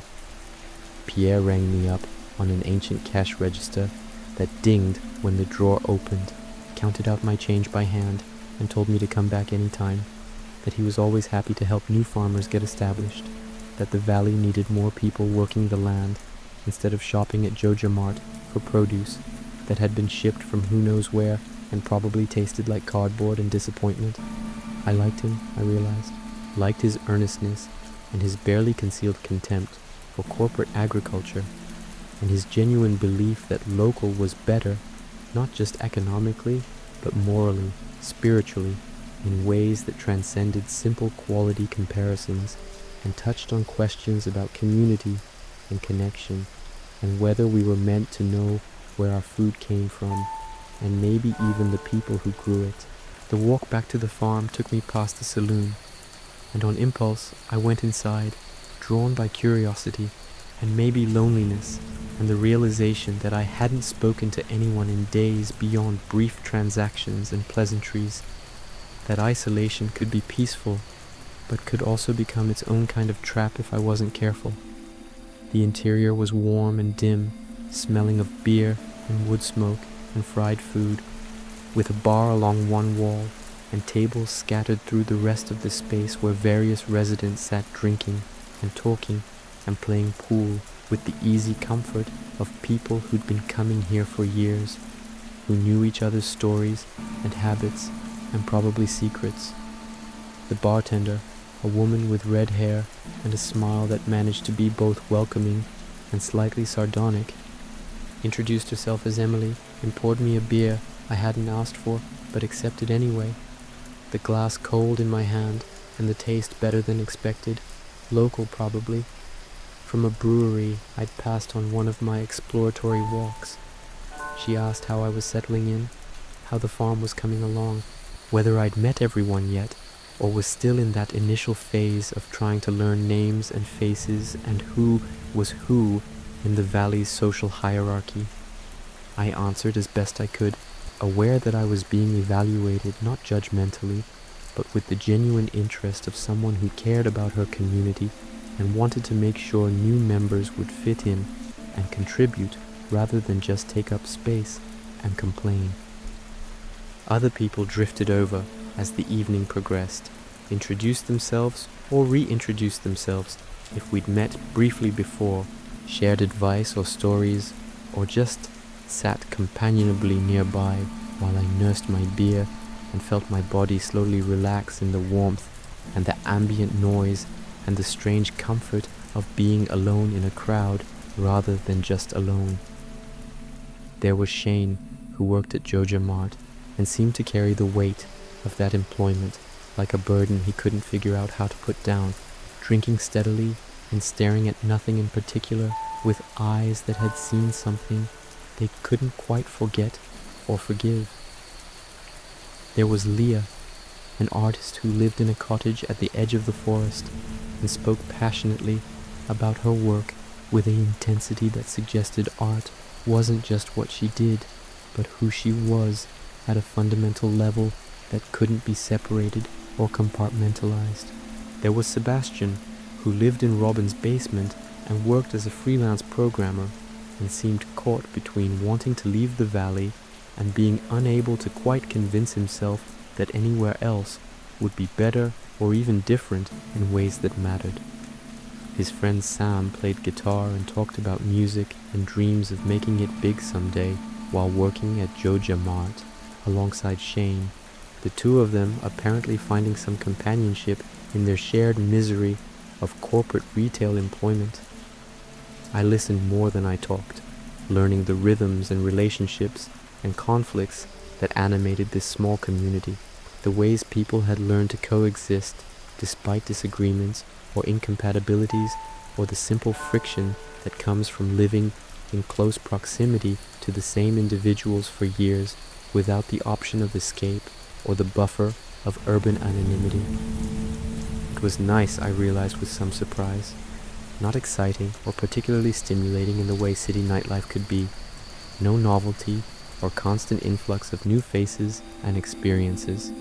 Just the steady, familiar comfort of people who knew each other and had chosen to continue showing up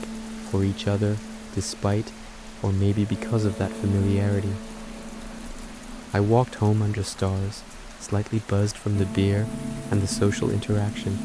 my body tired but my mind quiet, and I thought about community and what it meant, and whether I could build something here beyond just a functional farm, whether I could actually become part of this place rather than just existing adjacent to it,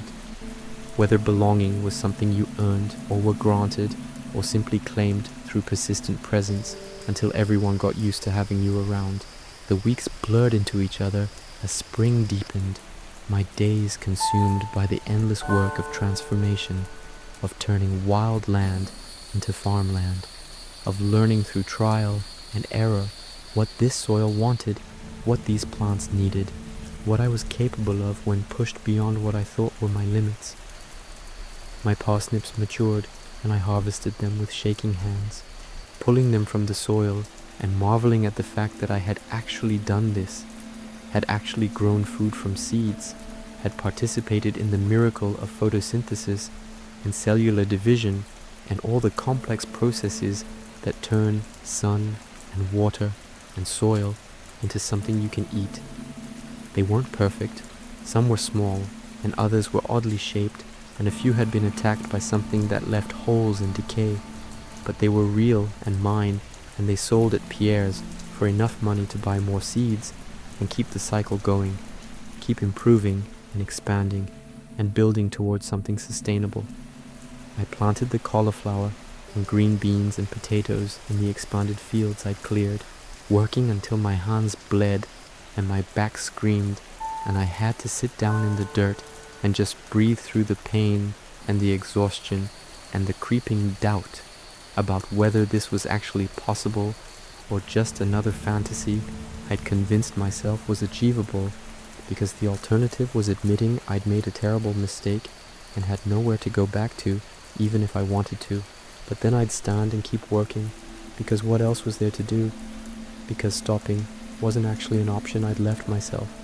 because I'd burned my bridges and sold my belongings and told everyone I was doing this, and now I had to actually do it, or face a failure more complete than anything I'd experienced in my safe, corporate, completely unfulfilling previous life. Robin stopped by occasionally, checking on my progress and offering advice, and sometimes just bringing food she'd made too much of, casseroles and stews and fresh bread that tasted like love in edible form, like someone cared whether I was eating properly and wanted to make sure I survived this transition period when I was too tired to cook and too broke to buy anything beyond the bare necessities. She never made a big deal of it, just left the containers on my porch and continued on with her day, letting me maintain my dignity while also making sure I didn't starve through some combination of pride and incompetence. I tried to return the containers clean, and sometimes with money I couldn't afford to spare, but she always refused the money and said that's what neighbors do, that the valley takes care of its own, that eventually I'd be established enough to do the same for the next person who showed up, lost and overwhelmed, and trying to figure out how to make a life here. The community center nagged at me every time I passed it, that large, empty building with its broken windows and creaking door, and the sense of potential wasted of something that had mattered once, but had been allowed to fall into disrepair through neglect or changing priorities, or the slow erosion of community bonds in favor of individual convenience. I started going inside sometimes, exploring its dusty rooms and imagining what it must have been like when it was alive, when people gathered here for celebrations and meetings, and just the regular communion of neighbors who knew each other's names and stories, and chose to spend time together despite having the option not to.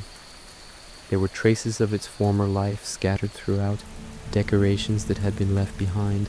furniture pushed against walls, a bulletin board still holding flyers for events that had happened years ago, the whole place feeling like a time capsule or a museum dedicated to a way of life that might be dead or might just be dormant, waiting for someone to remember why it mattered and decide to bring it back. One evening, I found strange symbols glowing faintly in what must have been the old pantry or storage room, script that didn't match any language I knew, pulsing with a light that seemed to come from within the stone itself rather than any external source. I stood there staring, wondering if I was hallucinating from exhaustion or if something genuinely strange was happening, if this valley held secrets my grandfather had never mentioned, or if I was just losing my mind from isolation and the relentless physical demands of farming. The symbols seemed to be saying something, asking for something, but I couldn't decipher their meaning, and eventually I left, unsettled and confused, and not quite sure what to do with the experience, whether to tell someone or investigate further, or just ignore it and focus on the concrete, manageable problems of growing crops and fixing my cottage and learning how to be a farmer.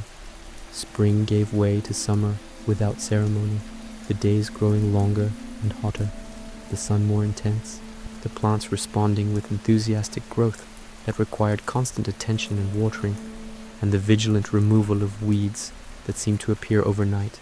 opportunistic and aggressive in their competition for the same resources my crops needed. My cauliflower came in, huge and white and perfect, selling for more than I'd expected and giving me the first sense that this might actually work, that I might actually be able to sustain myself through farming, that the desperate gamble of leaving my old life might pay off in ways that transcended simple financial survival and touched on something deeper about purpose and meaning. and the particular satisfaction that comes from doing work that produces tangible results. I expanded the fields further, clearing more land and planting more crops, blueberries and melons and hot peppers, diversifying and experimenting and learning what sold well and what barely broke even and what I enjoyed growing regardless of profitability, because farming, I was discovering, wasn't just about money, but about the relationship between farmer and land, about understanding the specific character of this soil and this climate and these particular acres that had been entrusted to my inexperienced care. The community began to feel less like strangers I occasionally nodded at, and more like actual people with lives and struggles and dreams I was slowly being let in on. I learned that Abigail wanted adventure, but felt trapped by her father's expectations and her mother's anxiety. That Shane was fighting demons I couldn't see but could recognize in the way he drank and the distance in his eyes. That Leah had left a relationship in the city to pursue art and was still wrestling with whether she'd made the right choice or just traded one form of uncertainty for another. I attended the luau in summer, a beach gathering where everyone brought food to contribute to a communal soup that would apparently be judged by the governor himself, though I wasn't entirely clear on why the governor cared about soup or why his opinion mattered enough that people were nervous about their contributions. I brought hot peppers from my farm, watched the massive pot bubble and steam on the beach while children played in the waves and adults talked and laughed and performed the rituals of community celebration that probably hadn't changed much in decades or maybe centuries, the specific details different, but the underlying pattern the same. People gathering to eat and socialize and affirm their connection to each other and to this place they'd chosen or been born into or been brought to by circumstance. The governor tasted the soup, declared it excellent, and wandered off looking vaguely confused about why he was here, and everyone relaxed and served themselves and sat on blankets in the sand watching the sun set over the ocean while the air cooled and the first stars emerged and the day transitioned into night the way it always did, patient and inevitable and completely indifferent to human concerns about productivity or efficiency or the proper way to measure a life well lived. I sat with Leah and we talked about art and farming and the ways they were similar, both requiring vision and patience and the faith that your efforts would eventually yield something beautiful or at least interesting, something that justified the time and energy invested, something that made the struggle worthwhile. She talked about her ex, about the life she'd left behind, about the fear that she'd made a mistake, but also the certainty that staying would have killed something essential in her, some spark or drive or fundamental part of who she was that needed to create or die trying. I understood that in a way I couldn't quite articulate, just nodded and listened and felt the strange comfort of being heard by someone who knew what it meant to choose uncertainty over safety, passion over pragmatism, becoming over being. Summer deepened, the heat becoming oppressive, my crops requiring multiple waterings per day and constant vigilance against the various pests and diseases that thrived in warm weather and threatened to destroy everything I'd built in a matter of days if I wasn't careful. I installed sprinklers with money I'd scraped together and help from Robin, who showed me how to lay the lines and connect the system and program the timer so I didn't have to spend hours every day manually watering, so I could focus on other tasks and trust that the infrastructure would handle this one essential function without my constant intervention. It felt like a milestone, like I was becoming an actual farmer rather than just someone who happened to be growing things, like I was building systems and infrastructure instead of just reacting to immediate needs, like I was thinking beyond the current season to future seasons and the kind of operation I wanted to run years from now if I managed to survive that long. The ancient fruit my grandfather had mentioned in passing appeared one day, a strange purple berry growing on a gnarled tree at the edge of the forest, and something told me it was important, significant in ways I didn't understand, but should preserve and protect and possibly propagate if I could figure out how. I harvested one carefully, tasted it, and found it sweet and complex with layers of flavor that seemed impossible for a single fruit, and I saved the seeds with the vague plan of planting them later, of seeing what happened, of following the intuition that sometimes guides us toward right actions even when we can't explain the logic behind them. Fall arrived with a suddenness that surprised me, the air cooling overnight and the leaves beginning their slow transformation from green to gold to red to brown, the whole valley painted in colors that seemed too vivid to be real, like someone had turned up the saturation on reality itself just to see what would happen. My crops matured, and I harvested them with the practiced efficiency of someone who'd now done this multiple times, who understood the rhythms and timing, and could look at a plant and know whether it needed another day or was ready now. That subtle recognition that comes from attention and repetition and the accumulated wisdom of small observations over time. The Stardew Valley Fair happened in fall, a celebration of farming and community with competitions for best crops and displays of livestock and games for children and adults, and generally an excuse for everyone to gather and show off and celebrate another year survived, another harvest completed, another cycle of seasons navigated successfully. I entered my best pumpkin in the competition, uncertain and nervous, and trying not to care too much about the results, while simultaneously caring deeply because this felt like validation, like proof that I was actually learning, actually improving, actually becoming the farmer I'd claimed I would be when I left my old life behind. I didn't win. Pierre's pumpkin was larger and more perfect and displayed with the kind of pride that comes from decades of experience, but I placed second, and that felt like victory anyway, like acknowledgement that I was doing okay, that the valley recognized my efforts and appreciated my contributions, that I belonged here in a way I'd never belonged anywhere else. The season turned, fall deepening into late fall with shorter days and colder nights, my crops finishing their final harvests and the fields slowly being cleared and prepared for the dormancy of winter, that long pause when nothing grows and farmers traditionally rest or plan or work on indoor projects and equipment maintenance. I'd made money this year, actual profit beyond just survival, enough to upgrade my tools and expand my operations and start thinking about what else I might want to build. A barn for animals maybe, or a coop for chickens, or more advanced equipment that would let me work faster and more efficiently and free up time for other pursuits or just rest. Winter came with snow that fell silently in the night, transforming the valley into something from a dream, white and pristine and utterly still in a way that felt almost sacred, like the world had decided to take a breath and hold it for a while, suspending time and motion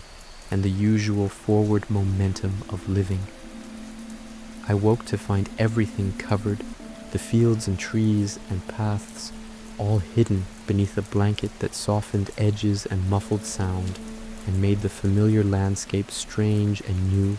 and somehow more itself, revealed in its essential character without the distraction of color and growth and the busy work of summer.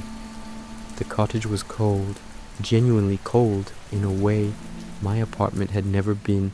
with its thermostat and central heating and the comfortable assumption that temperature was something to be controlled rather than endured.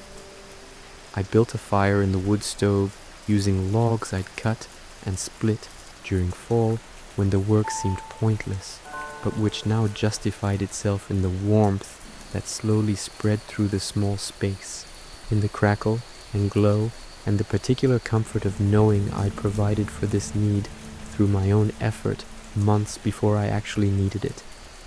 There was something deeply satisfying about that, about the way farming taught you to think ahead, to prepare for seasons you weren't currently experiencing, to trust that future you would be grateful for the work present you was willing to do even when it seemed unnecessary or the benefits felt too distant to matter. It was the opposite of corporate work where everything was immediate, urgent, demanded attention right now without regard for whether the task would matter tomorrow or next week or at all once the artificial deadline passed. The fields lay dormant under their blanket of snow, nothing to harvest and nothing to plant. The whole enterprise of agriculture on pause until spring returned and the cycle could begin again. It should have felt like failure, like waste, like months of idleness stretching ahead with nothing to show for them, but instead it felt like permission, like the land itself was telling me to rest, to recover, to let my body heal from the constant demands I'd been placing on it since I arrived. I spent the early winter days working on the cottage, repairs I'd been putting off while crops demanded attention, fixing the crooked chimney and replacing broken windows and patching holes in the roof where rain had been sneaking in and causing slow damage that would become catastrophic if left unchecked. Robin helped, showing up with materials and tools and the patient instruction that comes from someone who genuinely enjoys teaching and doesn't mind repeating herself when I inevitably forgot steps or did things backward or generally demonstrated my continued incompetence with anything that wasn't directly related to making plants grow. We worked in comfortable silence mostly, occasionally interrupted by conversation about valley gossip or her family or my progress and plans, but mostly just the sounds of hammering and sawing and the satisfaction of watching something broken become whole again, functional again, better than it was even if not perfect, because perfection wasn't actually the goal, just adequacy, just good enough to serve its purpose for another season. Her son Sebastian would sometimes emerge from the basement where he lived and worked, helping lift heavy things or hold boards steady while we nailed them in place, not saying much but present in a way that suggested he appreciated the distraction or the physical labor or just the excuse to be outside and moving, instead of sitting at his computer in the dim glow of multiple monitors doing whatever it was programmers did when they worked remotely for clients who existed only as emails and video calls. I asked him once what he did exactly, and he explained something about backend systems and database management and API integration, technical terms that meant nothing to me, but which he delivered with a quiet passion that suggested he was good at it, that he found the same satisfaction in elegant code that I was finding in healthy crops, that we were maybe not so different despite our vastly different chosen fields, both of us solving puzzles and building systems and trying to create order from chaos in our respective domains. He asked me why I'd left the city, and I tried to explain about the fluorescent lights and the cubicle and the slow erosion of self, but the words felt inadequate, too dramatic or not dramatic enough, failing to capture the particular quality of that desperation, that sense of drowning in air, of being simultaneously overstimulated and completely numb. He nodded though, like he understood anyway, like maybe he felt some version of the same thing, but hadn't yet figured out his escape route, or convinced himself it was possible or necessary. The Feast of the Winter Star arrived with ceremony and excitement that seemed disproportionate to what was essentially just a gift exchange. But I was learning that in small communities these rituals mattered more than they did in cities where entertainment and novelty were constantly available, where you could always find something new and different and exciting if you just knew where to look or had enough money to access it. Here, these seasonal celebrations were the highlights, the breaks in routine, the chances to gather and affirm connections and participate in traditions that had been happening for generations, that your grandparents had participated in and your grandchildren would participate in if you had grandchildren, which most of us probably wouldn't, but that wasn't really the point. I'd drawn Emily's name for the gift exchange, spent days trying to figure out what to get someone I barely knew beyond our brief conversations at the saloon, eventually settling on a wool shawl I'd bought from one of the traveling merchants who passed through occasionally with goods you couldn't get from Pierre's limited inventory. She seemed delighted when she opened it, wrapping it around her shoulders immediately and spinning to show it off, her smile genuine and warm and making me feel like I'd done something right, like I was learning how to exist in this community, how to participate in its rhythms and expectations. The gift I received was from Leah, a small wooden sculpture she'd carved herself, abstract and beautiful in ways I couldn't quite articulate, but which spoke to something deeper than decoration, something about growth and transformation and the ways we change shape while remaining essentially ourselves. I thanked her and meant it, touched that she'd put thought and effort into creating something specifically for me, that I mattered enough in her assessment to warrant that kind of attention. The celebration continued into the night, people drinking spiced cider and eating cookies and singing songs that everyone seemed to know, except me, traditional melodies that had probably been sung at this festival for decades or centuries, passed down through generations like recipes or advice or the accumulated wisdom of how to survive winter in a small valley far from anywhere important. I stood slightly apart, watching more than participating, still not quite comfortable with full integration, but also not quite as isolated as I'd been when I first arrived, occupying some middle ground between outsider and insider that would probably shift over time as I continued showing up and proving through consistent presence that I was here to stay, that I'd made my choice and wouldn't run back to the city at the first sign of difficulty. Shane approached me at some point, drunk or close to it, his words slightly slurred, but his expression oddly earnest. "You know what I like about you," he said without preamble, swaying slightly and holding his beer like it was the only thing keeping him upright. "You don't pretend you're better than the rest of us. You came here running from something just like we're all running from something, but you don't act like you've got it figured out, or like farming is some noble calling that makes you superior to us poor bastards still working at Joja." I wasn't sure how to respond to that, uncertain whether it was a compliment or just the observations of someone too drunk to maintain normal social filters. I just nodded, and he seemed satisfied with that, clapping me on the shoulder hard enough to hurt, and wandering off toward the food table where he proceeded to eat an entire plate of cookies while staring at nothing in particular. Winter deepened, the days short and dark, the sun rising late and setting early, and spending its brief appearance low on the horizon like it couldn't quite commit to full participation in the season. I chopped wood and tended my animals, chickens I'd bought in fall and housed in a coop I'd built with Robin's help, their eggs a steady source of income and protein, and the particular comfort that comes from caring for living things that depend on you, that trust you to provide what they need, that offer their own simple gifts in exchange for shelter and food and protection from predators. I named them all, though I knew I probably shouldn't. Knew it was the kind of sentimentality that would make it harder if I ever needed to cull the flock or sell individuals or just maintain the emotional distance that professional farmers were supposed to have with livestock.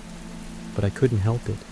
They all had distinct personalities and quirks and ways of interacting with me that felt individual enough to warrant recognition, to deserve names and the acknowledgement that they mattered beyond just their economic contribution.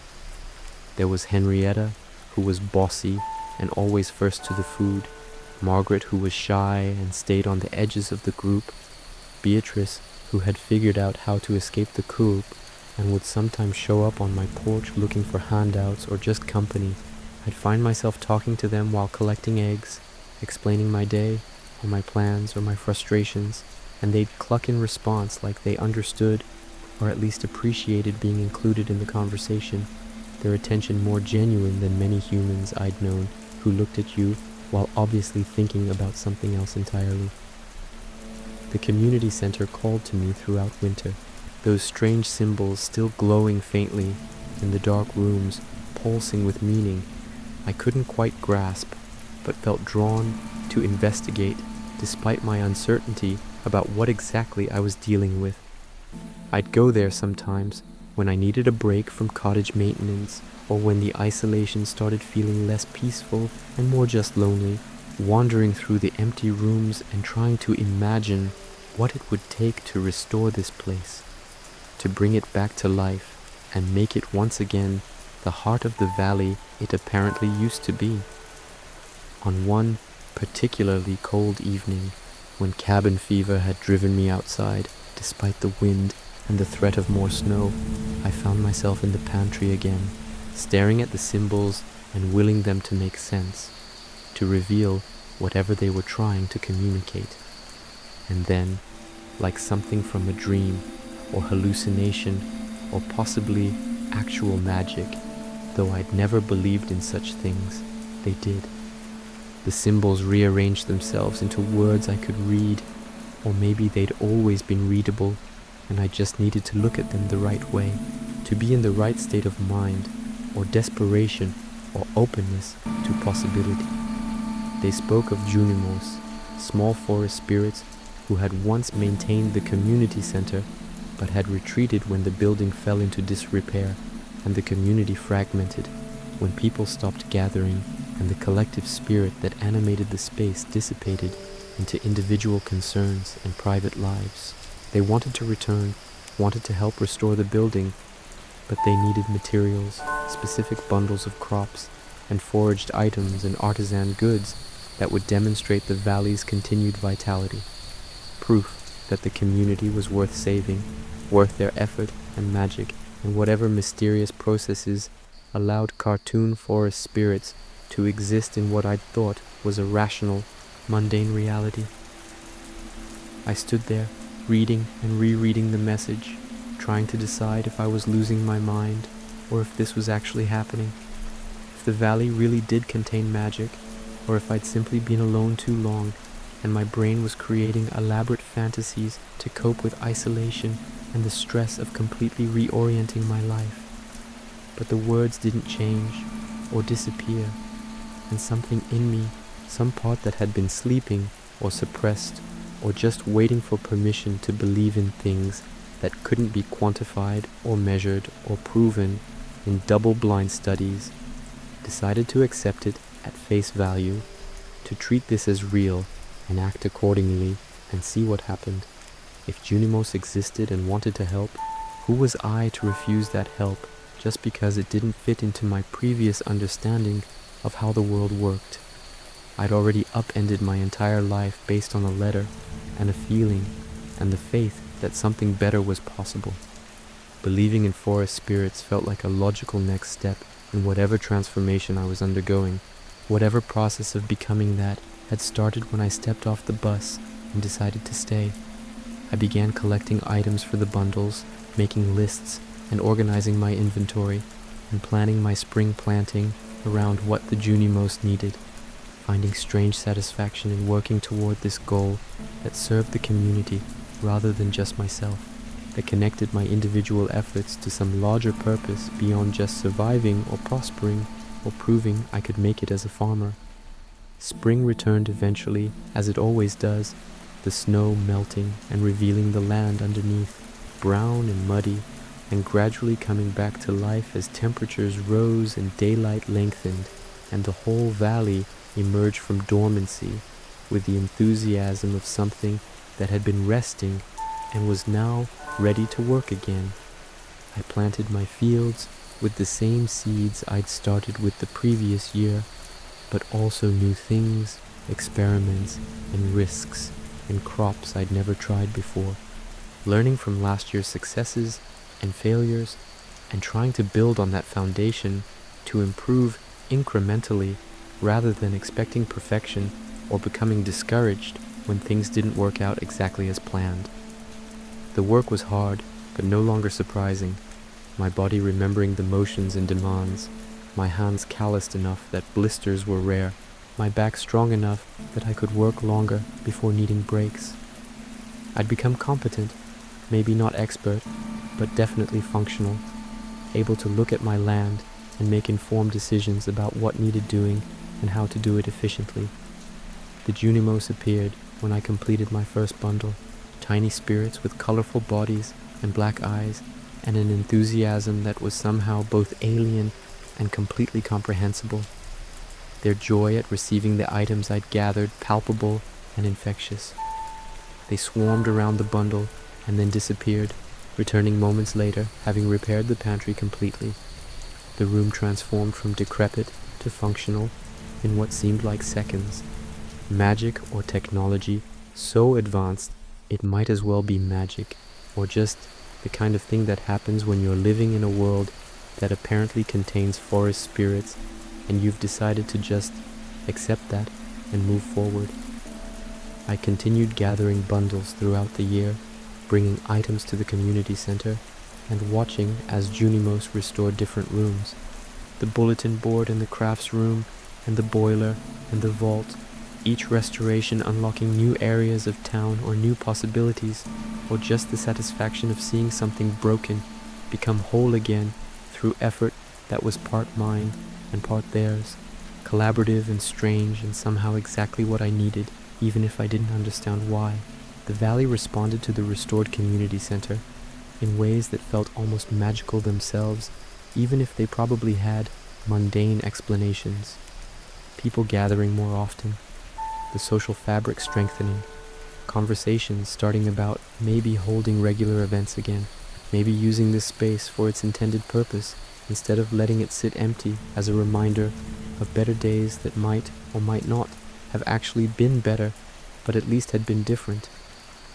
Pierre was particularly excited, seeing the restoration as a rebuke to George's influence, proof that community could still matter in an age of corporate convenience. The people would choose local and personal over efficient and impersonal if given the option and reminded why it mattered. He talked about organizing a celebration when the restoration was complete, inviting everyone and showing off what we'd accomplished together, even if most of them didn't know about the Junimos or my role in the process. My second year on the farm was easier than the first in some ways and harder in others, the physical labor less shocking, but the responsibility more present, the awareness that I was building something now rather than just surviving, that decisions I made would compound over years and determine what kind of operation this became, what kind of farmer I became, what kind of life I built in this small valley, far from the career and identity I'd spent my 20s constructing. I bought a barn and filled it with cows, their large, patient eyes and gentle presence adding a new dimension to the farm, their milk and cheese providing steady income, and the daily rhythm of milking providing structure and purpose to early mornings, when I might otherwise have lingered in bed, questioning my choices or mourning the comfort I'd left behind. I named them too, despite knowing better, despite the increased attachment that would make any future losses more painful. Bessie and Clarabelle and Marigold, each one distinct and known, their personalities emerging over time as I learned to read their moods and preferences, and the subtle ways they communicated contentment or distress or just the bovine equivalent of a good day versus a bad one. My relationship with Leah deepened over that second year, casual friendship developing into something more intentional, hours spent together that weren't about accomplishing anything specific, but just about being in each other's company, sharing space and conversation, and the comfortable silence that comes from not needing to perform or impress, from being accepted as you are rather than who you might become with enough improvement. We take walks through the forest, her pointing out interesting plants or landscape features that might work as subjects for her sculptures. Me, half listening and half just enjoying the sound of her voice and the way she moved through space with an unself-consciousness I envied and was trying to learn, that quality of being fully present that seemed to come naturally to her, but that I had to actively practice after years of living partially in my head and partially in whatever task or worry or obligation was demanding attention. She understood things I didn't have words for, the difficulty of making art or growing food or creating anything from nothing, the faith required to start projects that might fail, the vulnerability of showing your work to others and asking them to value it, to pay money for it, to take it into their lives and homes and hopefully treasure it, rather than just accumulate it as more stuff that takes up space without adding meaning. We talked about her ex sometimes, the relationship she'd left behind in the city, and I recognized my own escape in her story, even though the details were different. The same underlying pattern of choosing self over comfort, becoming over security, the unknown over the predictable trajectory that promised a decent life, but not necessarily a good one, not one that felt authentic or true to who we actually were, beneath the personas we'd constructed to navigate professional and social expectations. "I haven't regretted it," she said one evening as we sat on the beach watching the sunset, her sculpture studio behind us and the ocean stretching out ahead, endless and indifferent and beautiful in its indifference. Leaving, I mean. There are hard days, days when I wonder if I could have made it work, if I was too hasty or too selfish, or just too afraid to do the difficult work of staying and trying to build something within the constraints I had. But then I'll finish a piece, or have a perfect day in the studio, or just wake up and feel grateful instead of anxious, and I know I made the right choice. Not the easy one, but the right one. I understood that, felt it in my own bones and muscles, and in the way I woke up most mornings now, with energy instead of dread, with anticipation instead of resignation, with the sense that my life was actually mine, rather than something I was renting from a corporation in exchange for my time and attention, and the slow erosion of whatever made me uniquely me. The community center neared completion as I gathered the final bundles, each room restored and cleaned and ready for use. The whole building transformed from ruin to possibility, from reminder of loss to promise of renewal. The Junimos worked their magic on the last room and then appeared all together, dozens of them, maybe hundreds, their collective presence overwhelming and joyful and somehow bittersweet, because I knew once they finished they would leave again, return to the forest or wherever they came from, when not helping foolish humans remember what community meant. They didn't speak in words, but I understood them anyway, felt their gratitude and approval, and the gentle encouragement that I was doing well, that the valley was healing, that the work mattered, even if it sometimes felt small or insignificant compared to the enormous problems facing the wider world, that choosing to tend this small patch of earth and these few dozen people was not a retreat from meaning, but a different way of engaging with it, local and immediate and real in ways that abstract global concerns often weren't. And then they were gone, disappearing in a swirl of color and light, leaving the completed community center behind as evidence that they'd been real, that I hadn't imagined the whole thing, that magic or something like it still existed in this valley if you knew how to look for it and were willing to believe despite all your training in rationality and skepticism and the scientific method. Pierre threw the celebration he'd promised, inviting everyone and decorating the community center with flowers and banners and the kind of earnest enthusiasm that would have seemed corny in the city, but here just felt right, appropriate to the occasion and the effort and the collective achievement, even if most people didn't know the full story of how it had happened. People came, filling the rooms with conversation and laughter, and children running between adults' legs, and the general controlled chaos of community celebration. Everyone bringing food and drink and contributing to the shared experience of being together in this space that had been restored to its original purpose. The mayor gave a speech about perseverance and community spirit and working together toward common goals,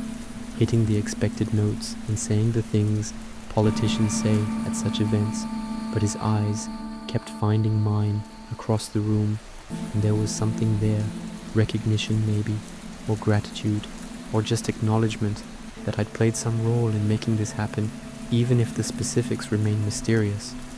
Lewis wasn't a bad mayor, I'd learned, just overwhelmed by the challenge of maintaining community cohesion in an age when people had less time and more distractions, and increasingly saw themselves as individuals rather than members of a collective that made demands on their time and energy.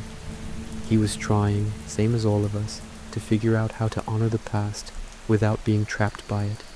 how to adapt to changing circumstances without losing everything that made this place worth preserving. Robin found me later in the evening, pulled me aside with a smile that suggested she knew more than she was saying. "You've done good work here," she said quietly, her hand on my shoulder in that grounding way she had. "The farm, yes, but also this." She gestured at the crowded room, the restored building, the tangible evidence of transformation. "Your grandfather would be proud. I'm proud. The valley is lucky to have you." I didn't know what to say to that, felt my throat tighten with emotion I'd been keeping carefully managed, tears threatening that I refused to let fall in public, even though no one probably would have judged me for it. I just nodded, and she understood, squeezed my shoulder, and moved on to other conversations, leaving me to process the weight of her words and the realization that I'd somehow, impossibly, become part of this place, woven myself into its fabric through consistent presence and effort, and the willingness to stay even when it was hard. The third year on the farm brought a kind of confidence I hadn't known I was capable of, the sense of knowing what I was doing even when I didn't, of trusting that I could figure things out through experimentation and observation,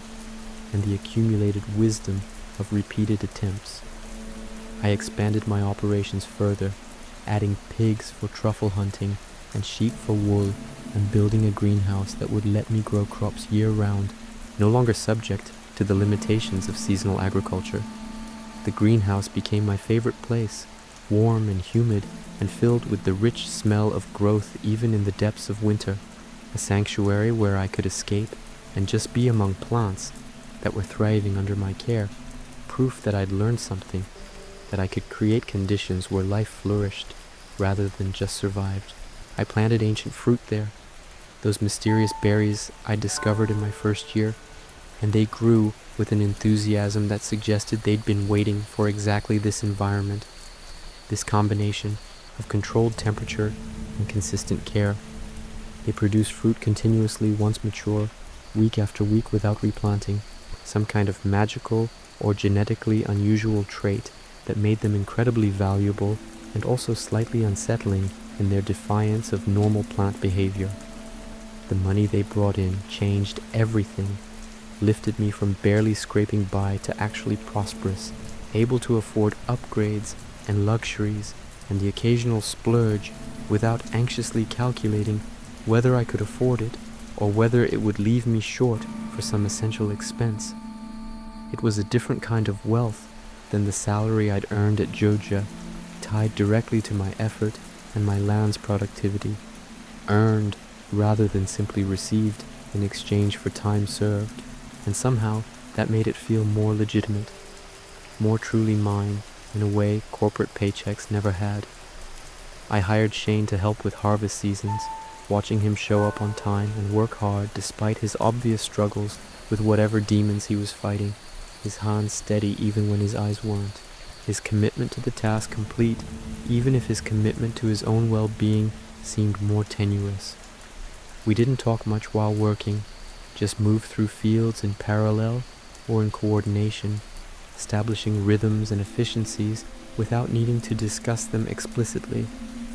But during breaks he'd open up sometimes, small confessions or observations that suggested he was wrestling with larger questions about meaning and purpose and whether life was worth the effort it required.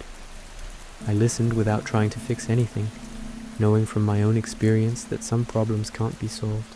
only endured until they evolve into different problems, or you evolve into someone capable of handling them differently. "You seem happy," he said one afternoon, sitting in the shade and drinking water and watching me check on my animals. "Happier than when you arrived anyway. How'd you do it?" figure it out, I mean. Make peace with whatever you were running from. I thought about that, trying to find words for something that felt more like a gradual shift than a sudden revelation, more like erosion than earthquake. I don't know if I did figure it out, I said finally, or if I just kept showing up and eventually the showing up became the point, became enough on its own without needing to lead somewhere or mean something beyond itself. I stopped measuring my worth by external standards and started measuring it by whether I liked who I was becoming, whether I could look at my life and feel satisfied with how I'd spent my time, whether the work felt honest, even when it was hard. He nodded slowly, turning that over. That's the part I can't get to, he said quietly. The liking who I am part. Feel like I've made too many mistakes, wasted too much time, disappointed too many people.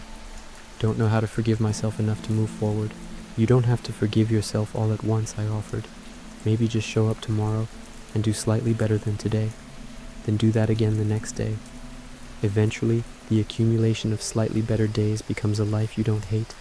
then one you can tolerate, then maybe even one you like. It's not dramatic or inspiring, but it works if you can be patient enough and stubborn enough to keep going when improvement feels impossible. He was quiet for a long time after that, then stood and went back to work without responding. But something in his posture had shifted slightly, some small loosening that suggested maybe he'd heard me. Maybe it had landed in a way that would make tomorrow fractionally easier than today. Leah and I became official at some point during that 3rd year, though I'm not sure either of us could identify the exact moment when friendship became romance,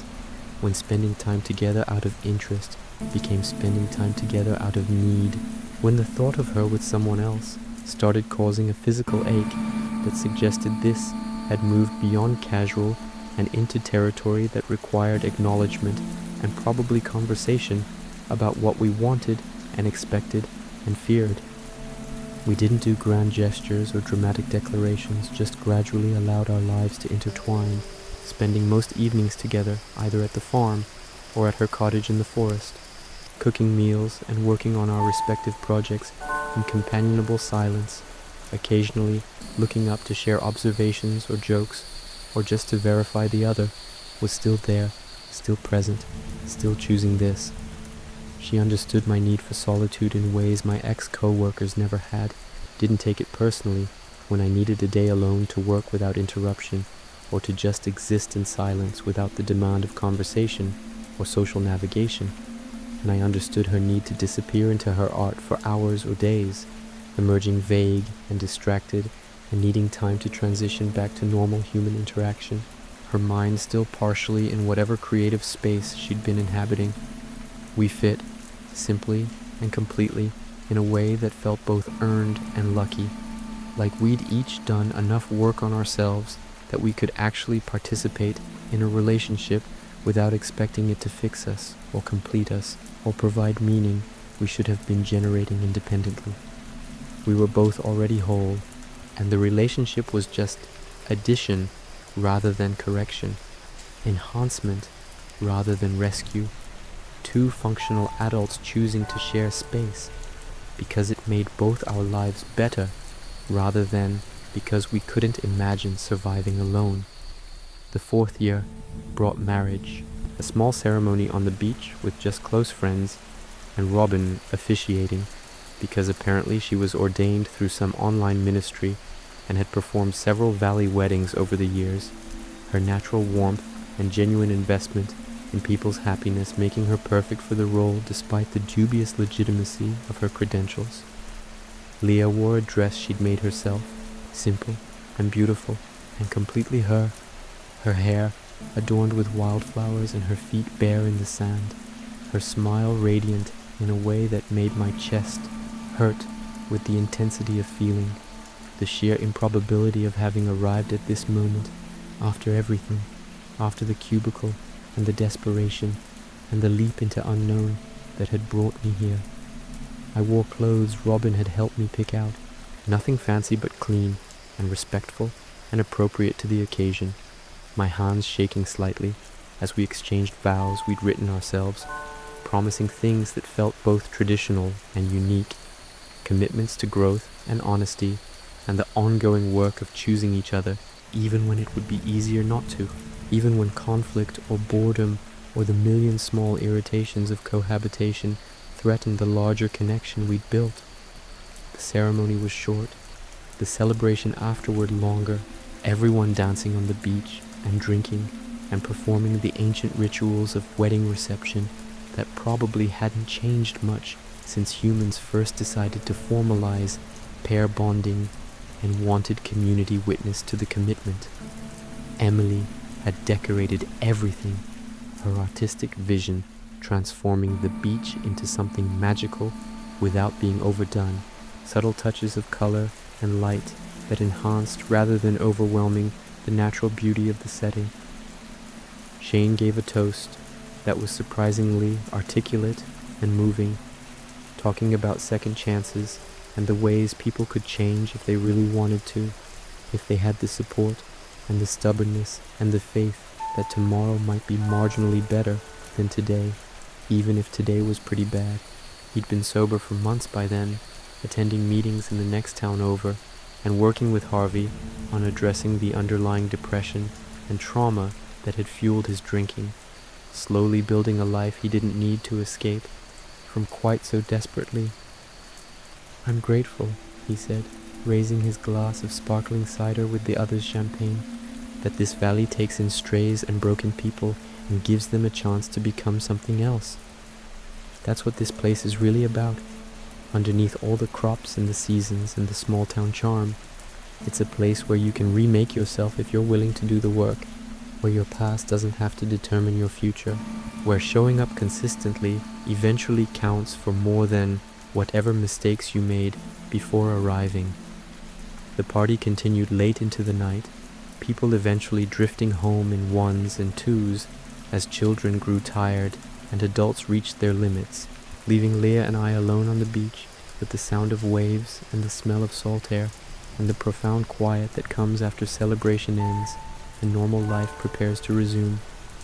We didn't talk much, just sat close together, watching the ocean and the stars and processing the magnitude of what we'd just done, the commitment we'd just made, the future we'd just agreed to build together without knowing exactly what shape it would take or what challenges it would bring, trusting that whatever came, we could handle it together better than either of us could handle it alone. She moved into the farmhouse after that, bringing her art supplies and her books and her particular way of organizing space that was completely different from mine, but that we somehow managed to integrate into a system that worked for both of us. The cottage felt more like home with her presence, warmer and more alive, filled with the small evidences of two lives rather than one,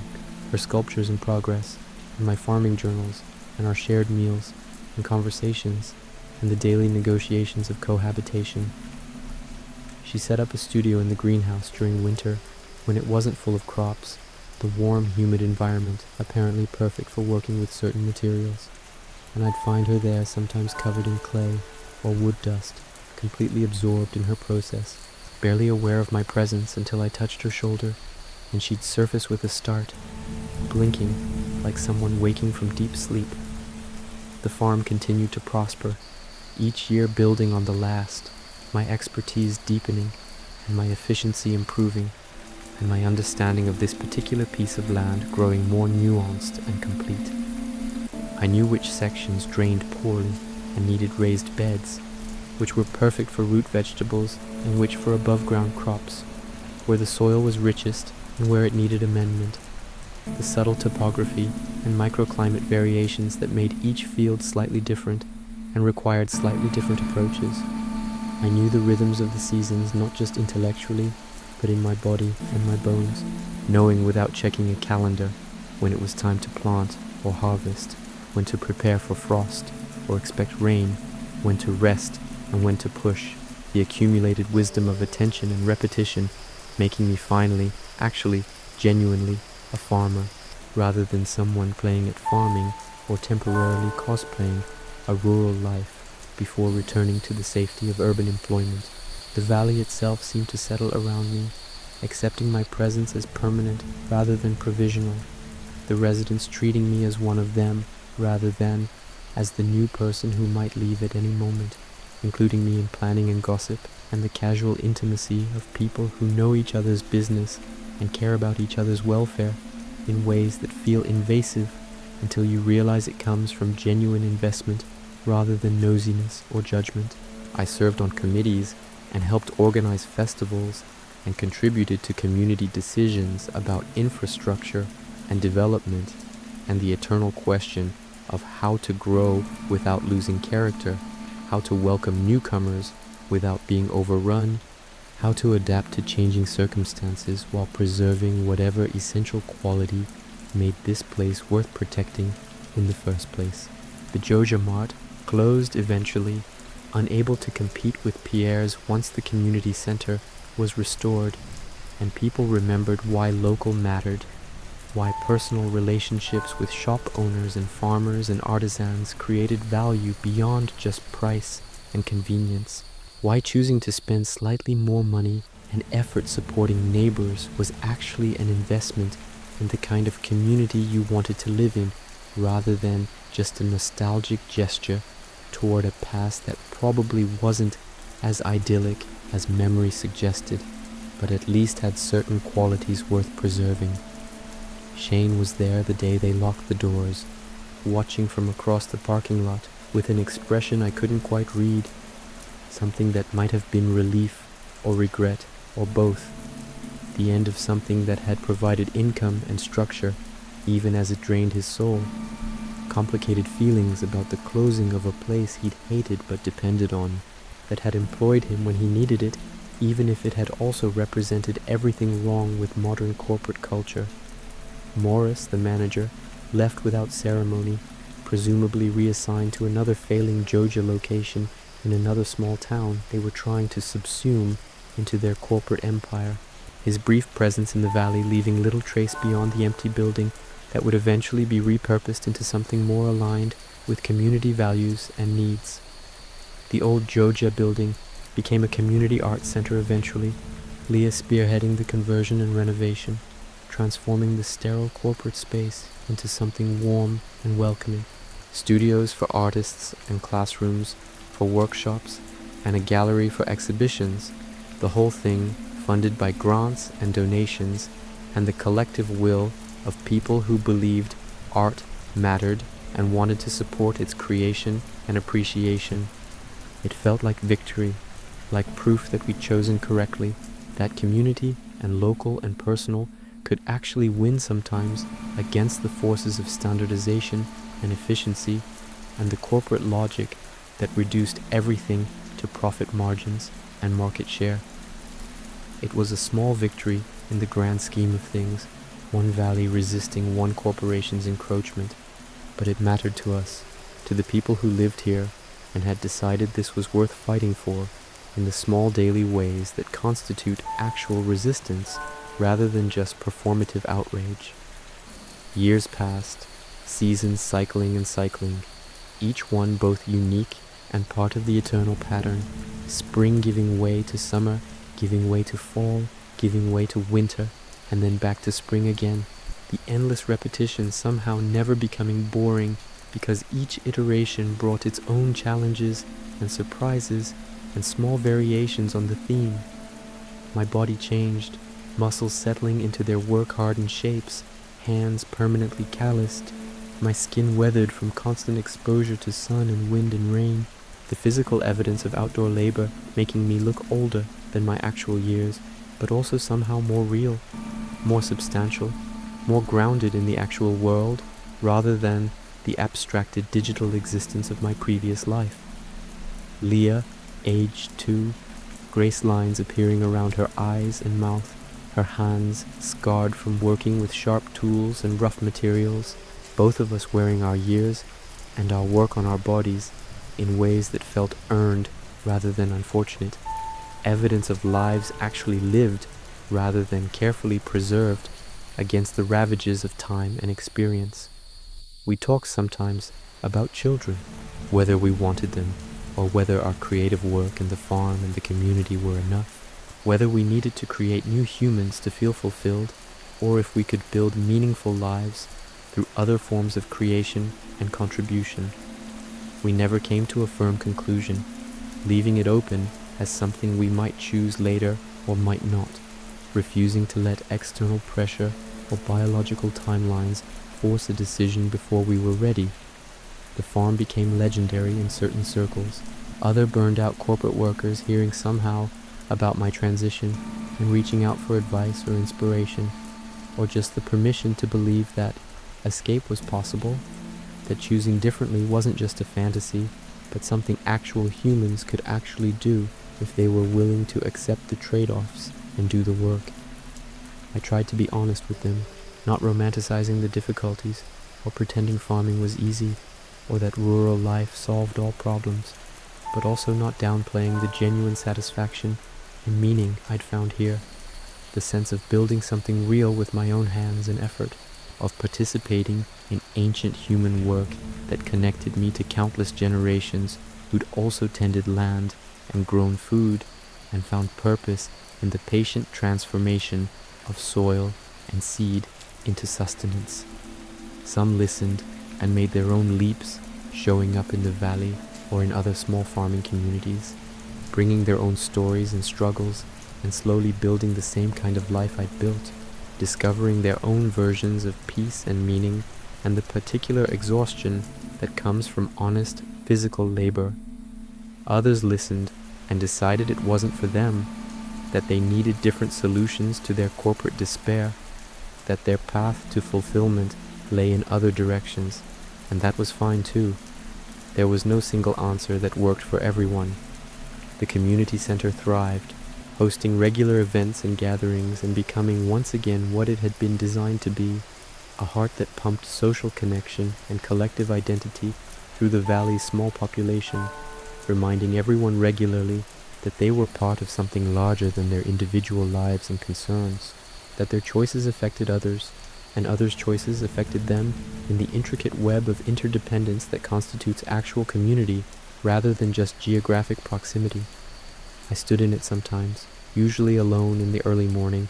or late evening when no one else was there, looking at the restored rooms and remembering the ruin it had been, the impossibility of the task that had somehow been accomplished through effort and magic, and the willingness to believe that restoration was possible even when it seemed completely impractical. The Junimos never returned, or if they did, I never saw them again, their work apparently complete once the building was restored and the community reconnected to itself and its purpose. But I felt their presence sometimes, a sense of being watched over or protected or just acknowledged by forces that existed beyond human understanding, the valley itself seeming to pulse with a life that was more than just the sum of its plants and animals and people, something older and deeper and more patient than any individual consciousness. I thought often of my grandfather during those years, wishing I could tell him what had happened, how his gift had saved me in ways I didn't know I needed saving, how this land had taught me things about myself and about life that I never would have learned in the city, never would have even known I was missing if he hadn't provided the opportunity to discover them. I visited his grave regularly, a simple stone near the old oak tree where he'd apparently wanted to be buried, close to the land he'd loved and tended for decades, his body returning to soil to feed the same systems he'd fed through his labor. I'd sit there and talk to him sometimes, reporting on the farm's progress and my life and the ways the valley had changed or stayed the same, not believing he could actually hear me but finding comfort in the ritual anyway, in the maintenance of connection across the boundary that separates living from dead. Thank you, I'd say sometimes, the words simple but carrying the weight of everything I couldn't articulate, all the gratitude and love and understanding that had developed over years of living the life he'd made possible, of walking paths he'd walked and tending land he'd tended and becoming someone he would have recognized and hopefully approved of, someone who'd learned what he tried to teach about patience and persistence and the rewards of honest work. The valley continued its cycles, seasons turning and generations slowly shifting, old residents passing and new ones arriving.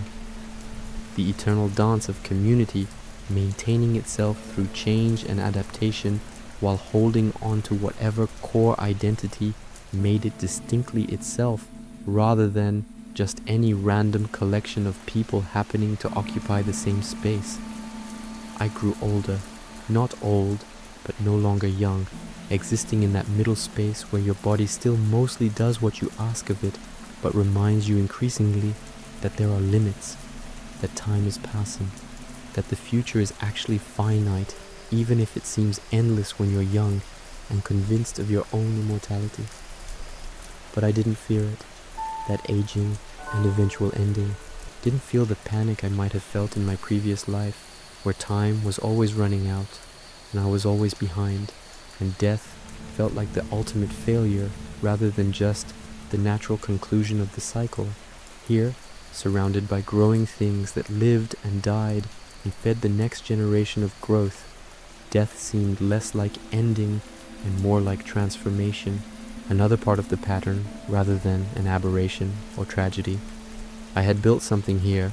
not just the farm but a life, connections and routines, and the particular character that comes from showing up consistently to the same place and same people and same work day after day, year after year, letting your identity settle and deepen rather than constantly searching for the next thing, the next opportunity, the next version of yourself that might finally be enough. And it was enough, I realized one evening, sitting on my porch watching the sunset paint the sky in impossible colors while Leah worked in her studio and my animals settled for the night and the crops grew invisibly in the fields around me, adding cells and mass and moving steadily toward the harvest that would come if I continued doing what needed doing, if I maintained my part of the ancient contract between farmer and land. This was enough. Not perfect, not without difficulty or doubt, or the occasional moment of wondering if I'd made the right choice, if some other life might have offered something better or more meaningful or just different in ways that would have been interesting to explore. But enough. More than enough, actually. Abundant in its simplicity, rich in its rootedness, meaningful in ways that had nothing to do with achievement or recognition or any of the external measures I'd once used to evaluate whether my life was successful. I had land that responded to my care, animals that depended on me and provided in return, a partner who knew me and chose me anyway, a community that had accepted me and that I had chosen to join, work that exhausted my body but satisfied something deeper, some need for purpose and contribution that abstract corporate labor had never touched. I had seasons in silence and the slow accumulation of small beauties that added up to a life well lived, not because it was extraordinary, but because it was honestly mine, built from my actual choices rather than inherited from expectations or default trajectories, shaped by my values rather than imposed from outside. The night settled around me, crickets beginning their evening song, bats emerging to hunt insects in the dimming light, the first stars appearing in the east where the sky was already dark, the whole familiar symphony of dusk in this valley that I knew now as well as I'd ever known anything, that had become not just home, but homeland, the place where my roots had finally gone deep enough that moving would mean ripping something essential rather than just changing location. I could have stayed there all night, suspended in that moment of perfect contentment, that rare alignment of circumstances and internal state where everything felt exactly as it should be, where past and present and future all made sense as part of a coherent narrative rather than just random events strung together by the accident of temporal sequence. But eventually I stood, my body protesting slightly but complying, and went inside to find Leah and make dinner and perform the small rituals of evening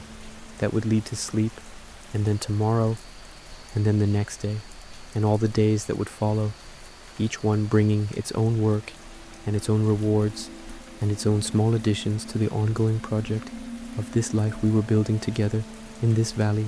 that had saved us both by offering a different path, a different possibility, a different answer to the question of how to be human in a world that often seems designed to make genuine humanity impossible.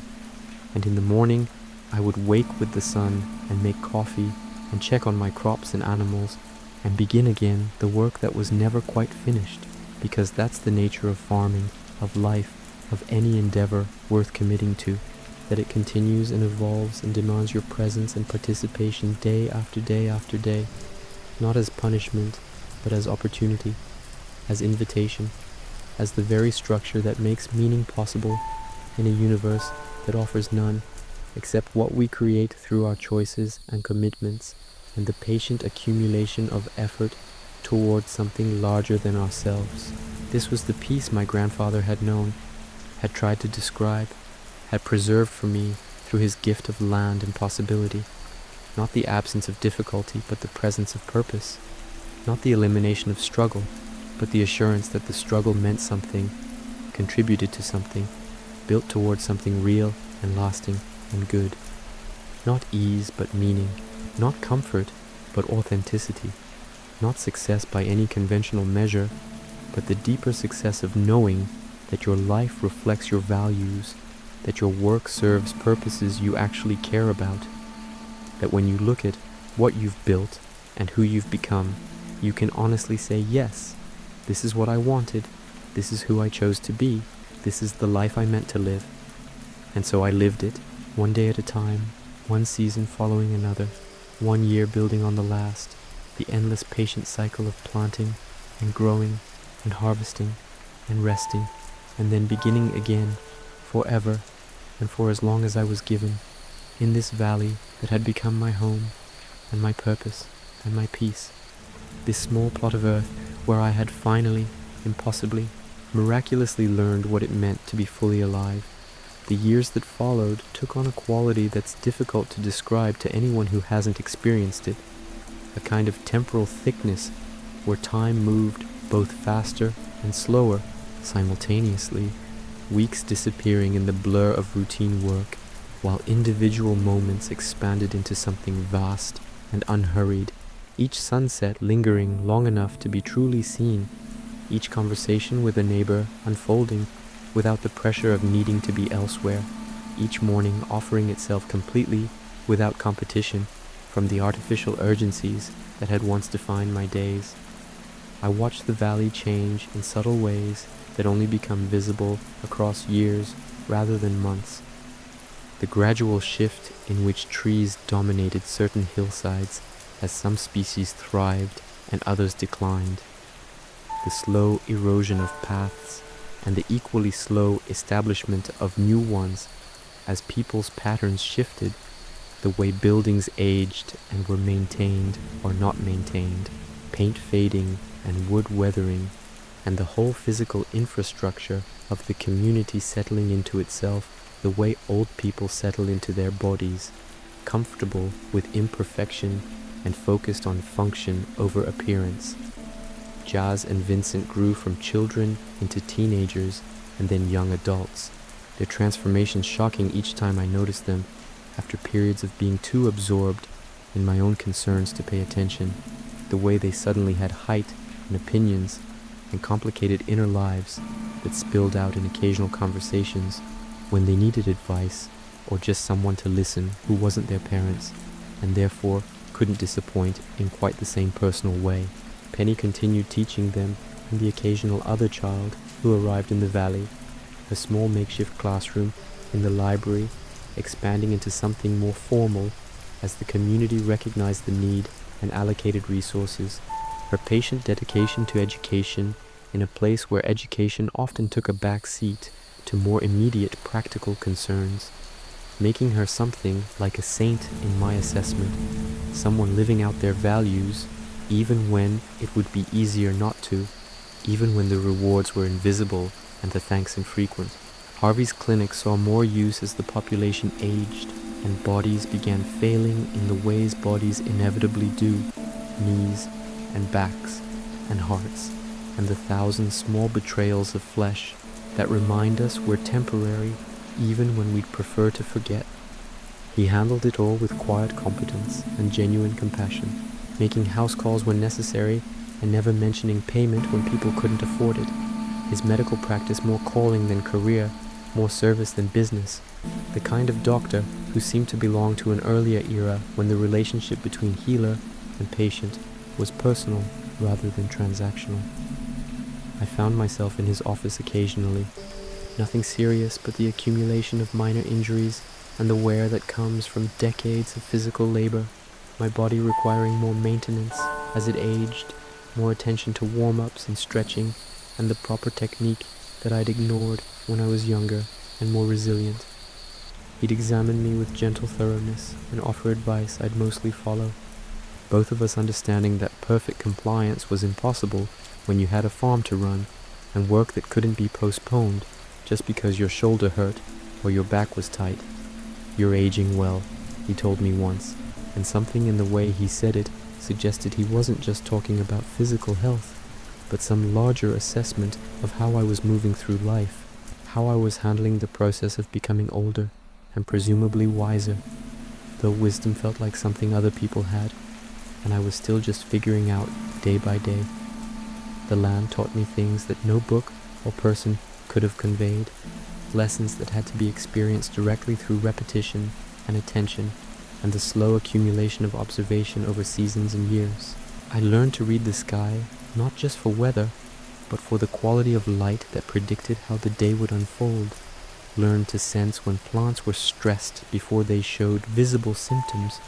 learned which birds indicated what insects were active, and therefore what threats my crops might face, the whole intricate web of relationships and dependencies that constituted the ecosystem I was participating in rather than controlling. I learned humility from repeated failures,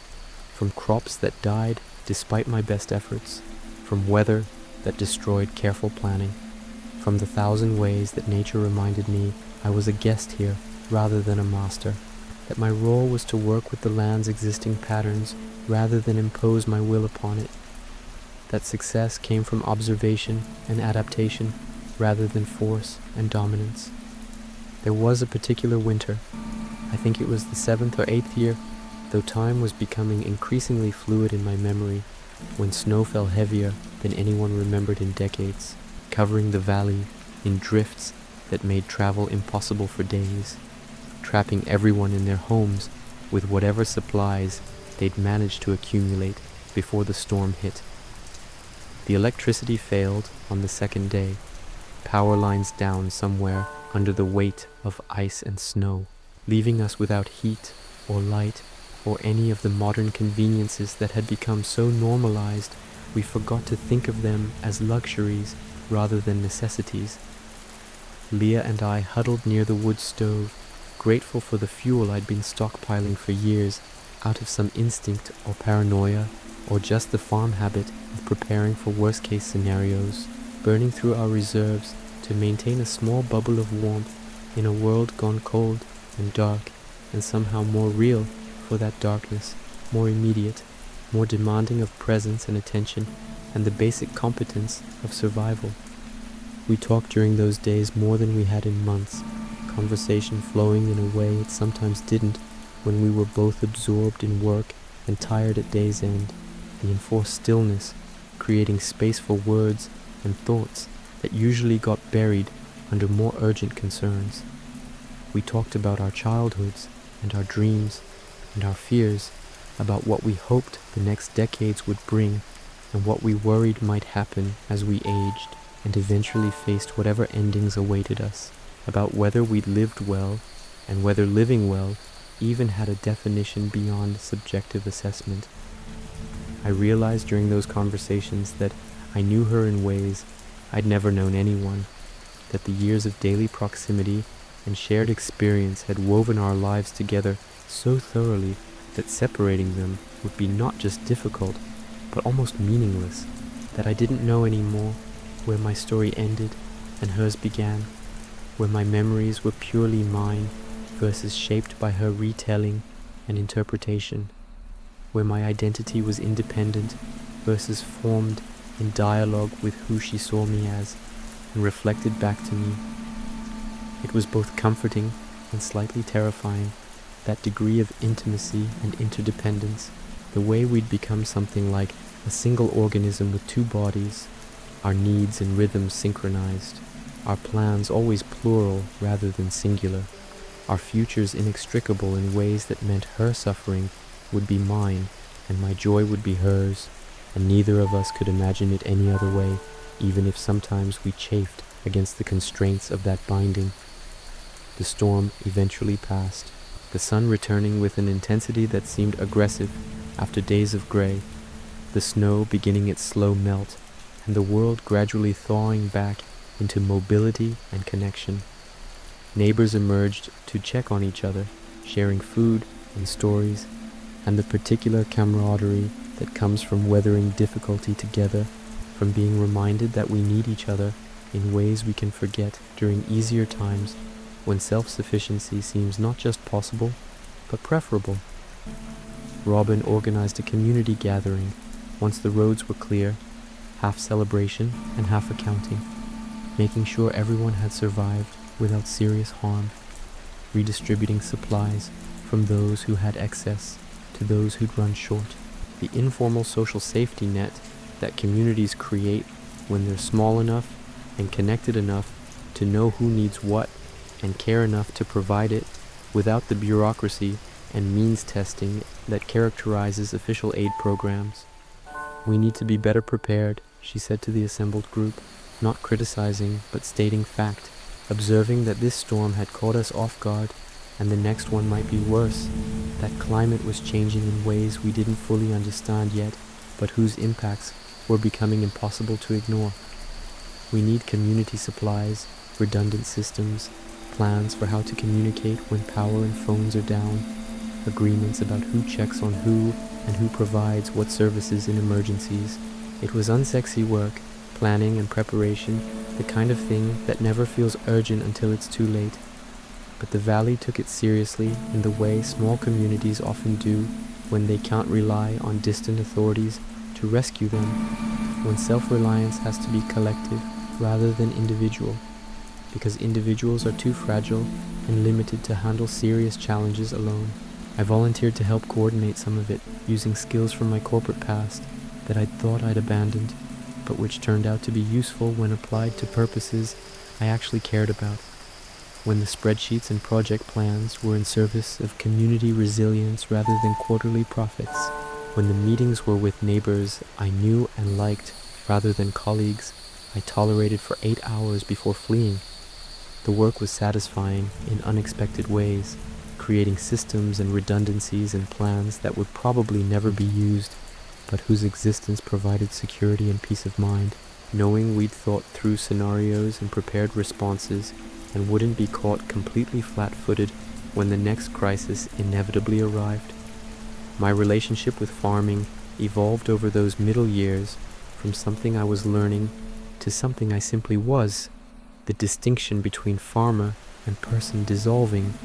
until I couldn't imagine one without the other, couldn't separate my identity from this land and this work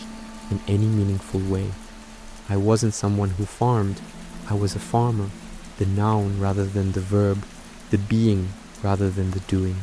the whole of me shaped by and inseparable from this calling I'd stumbled into half by accident and half by grace. I understood my grandfather better now, understood why he'd talked about the land with such reverence and affection, why he'd spent his whole life here when the wider world offered so much more variety and opportunity and excitement. It wasn't that he didn't want those things or couldn't appreciate them, but that he'd found something here that mattered more, something he couldn't articulate clearly, but could demonstrate through his choices and his commitment, and the way he moved through this place like he belonged to it, and it to him. I belonged now too, finally, completely, in ways I never had belonged anywhere before, not in the city where I'd been one of millions, not in Georgia where I'd been employee number 1,473, not even in the early years here when I'd still been new and uncertain and somewhat provisional.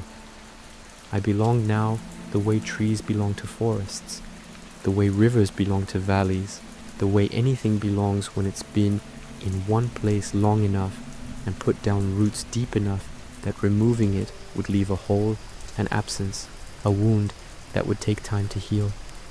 The community felt this too, I think, the way they included me without comment or fanfare in decisions and planning, and the casual intimacy of people who knew each other's histories and habits and could finish each other's sentences,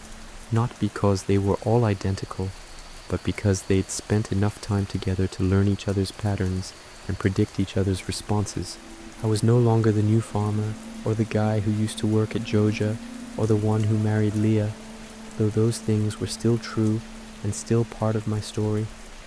I was just myself now, known and accepted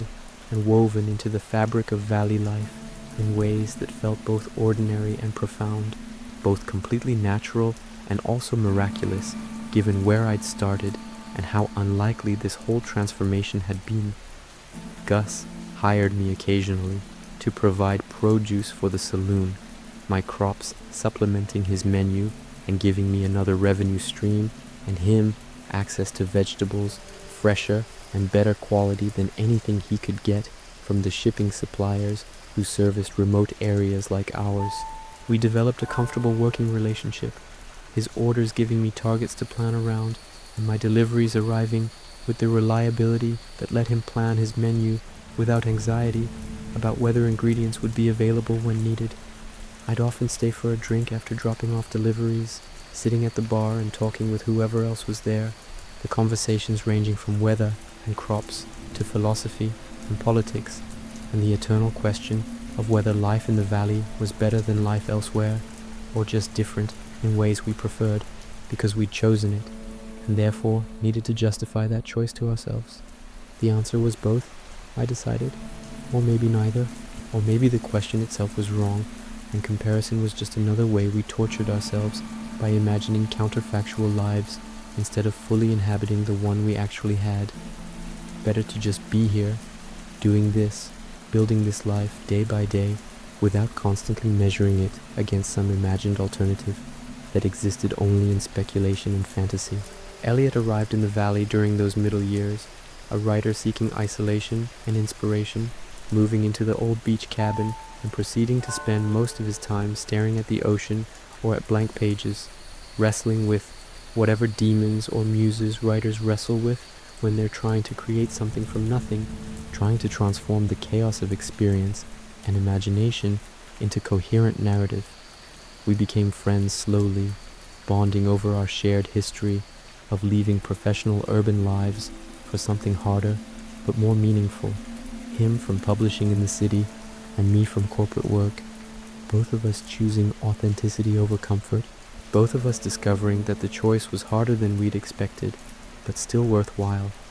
still justified by the ways it let us become versions of ourselves that felt more honest, even when honesty was painful or difficult or just exhausting. He read me sections of his novel sometimes, asking for feedback or just needing an audience, someone to witness the work and validate that it was worth doing even when progress felt impossible, and the whole enterprise seemed like narcissistic indulgence rather than genuine artistic endeavor. I'd listen and offer what thoughts I could, usually feeling inadequate to the task of literary criticism,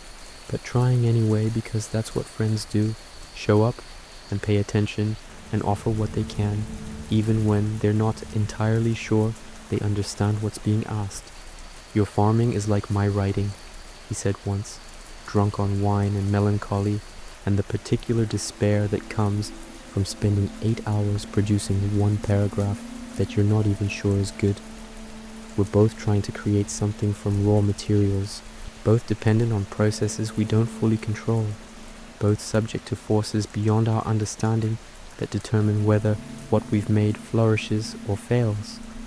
You plant seeds, and I plant words, and we both have to trust that something will grow, even though we can't force it or guarantee it, or even fully understand how it happens. I thought about that later, working in my fields and feeling the parallel he'd drawn. the way farming really was creative in ways I hadn't appreciated, not just following instructions or applying technique, but responding to specific conditions and making choices based on intuition and experience, and the subtle art of knowing when to intervene and when to let things develop on their own. The ancient fruit trees in my greenhouse became something like meditation, their continuous production and strange biology fascinating me in ways I couldn't fully explain, their presence feeling almost magical, even though I knew there must be botanical explanations for their unusual characteristics, some genetic quirk or evolutionary adaptation that allowed them to fruit indefinitely once mature. I tended them with special attention, grafting cuttings to create new trees and slowly expanding my collection, each one representing substantial income, but also just beauty and mystery and the particular satisfaction of working with something exceptional, something that defied normal patterns and therefore felt somehow special, chosen, significant beyond its economic value. Leah would find me there sometimes, standing among the trees and just watching them grow in imperceptible increments, watching fruit slowly ripen from green to purple to that deep jewel tone that indicated peak maturity, watching leaves stretch toward the glass ceiling and roots push deeper into the soil I'd carefully prepared and amended and optimized for their specific needs. "You love them," she observed once, not judging but recognizing, seeing something in my attention to these trees that went beyond professional care into something more personal, more emotional, more like relationship than maintenance. "I do," I admitted, surprising myself with the confession, with the recognition that yes, I loved these trees and this greenhouse and this work in ways that made no economic sense and probably no emotional sense either, but were nonetheless real and true and undeniable. They're alive because I keep them alive, and they feed me and let me feed others, and there's something about that exchange that feels sacred, even though I don't believe in sacred things. Something about the partnership between cultivator and cultivated that touches whatever part of me still responds to meaning and purpose and the sense that life is more than just survival. She understood, or said she did,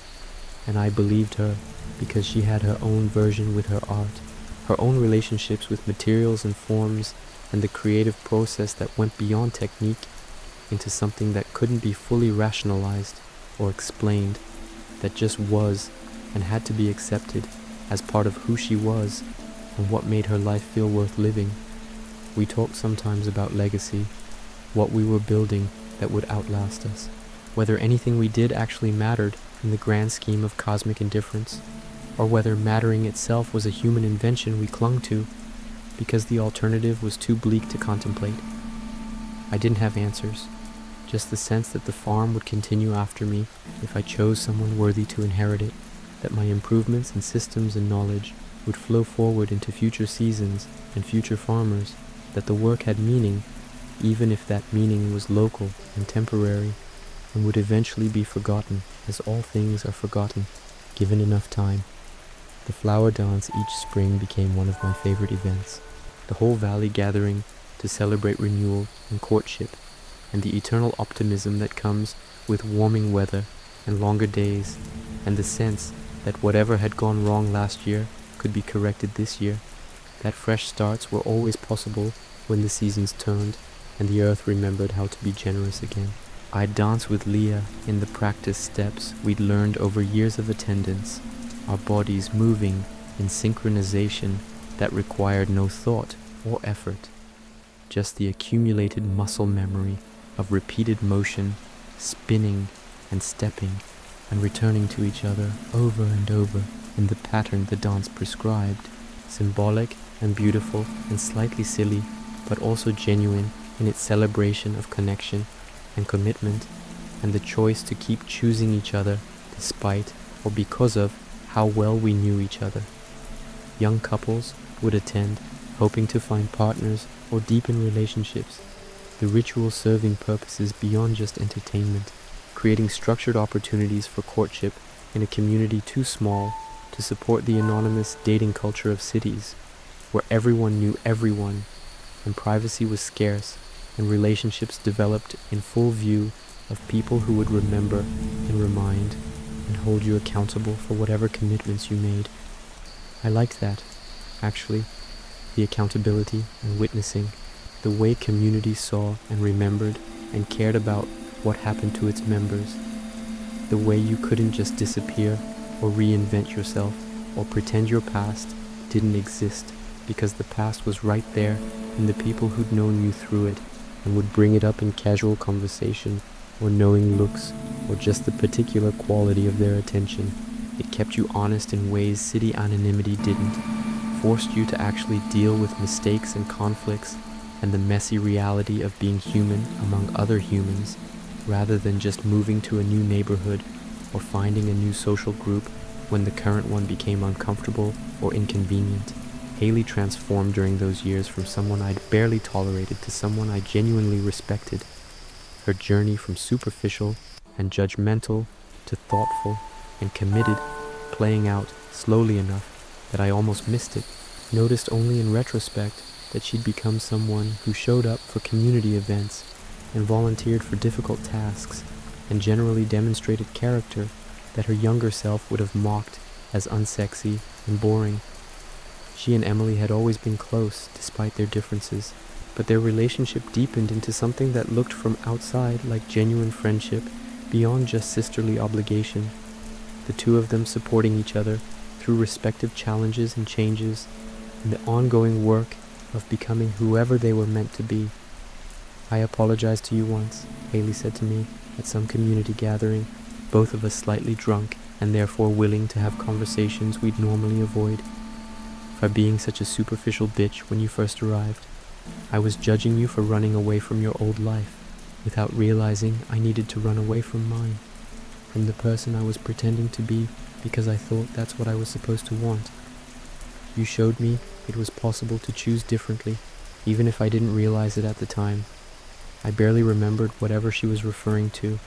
her initial judgment lost in the blur of early Valley years when everyone had been new and strange, and I'd been too overwhelmed to pay much attention to subtle social dynamics. But I appreciated the apology anyway, the vulnerability of acknowledging growth and change, the courage it took to look at your younger self honestly and recognize where you'd been wrong or shallow or just less developed than you wished you'd been. "We all did that," I assured her, "hurt people or made mistakes or were less than we could have been. That's what time is for, becoming better versions of ourselves and hopefully making amends where we can and forgiving ourselves where we can't. You're not who you were then, and neither am I, and that's exactly how it should be." The conversation stayed with me though, reminder that everyone in the valley had their own version of my story, their own journey from some previous life or previous self into whoever they were becoming here, that I wasn't special or unique in my transformation, just one of many people trying to figure out how to live well and be good and build meaning from the raw materials of daily existence. My 10th year on the farm arrived without fanfare, just another spring beginning, another cycle, seeds going into ground that I knew intimately now,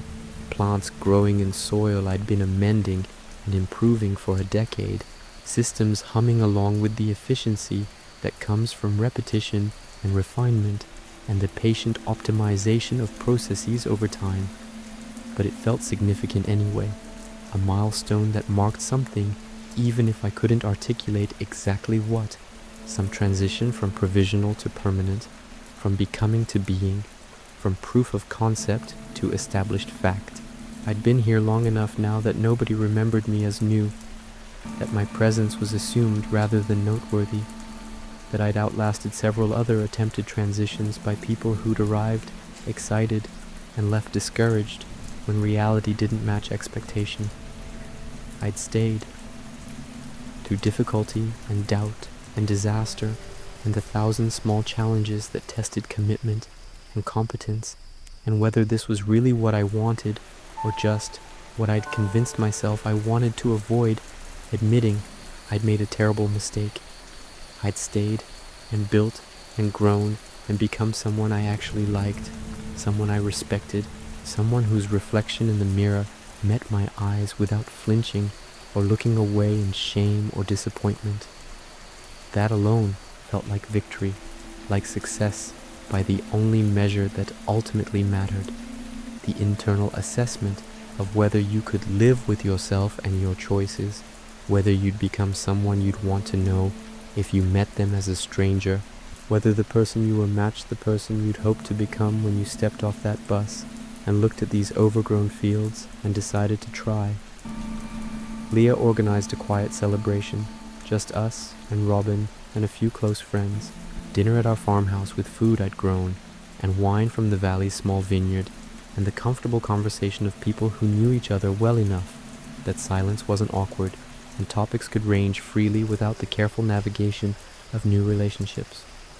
To 10 years, Robin toasted, raising her glass with a smile that held pride and affection and maybe some surprise that I'd actually made it, that the desperate corporate refugee who'd shown up, confused and overwhelmed, had become a competent farmer and genuine community member, and to the next 10, and the 10 after that, and however many more you're given. May they be as rich and full and meaningful as these have been. I drank to that, grateful and humbled and acutely aware of how lucky I'd been,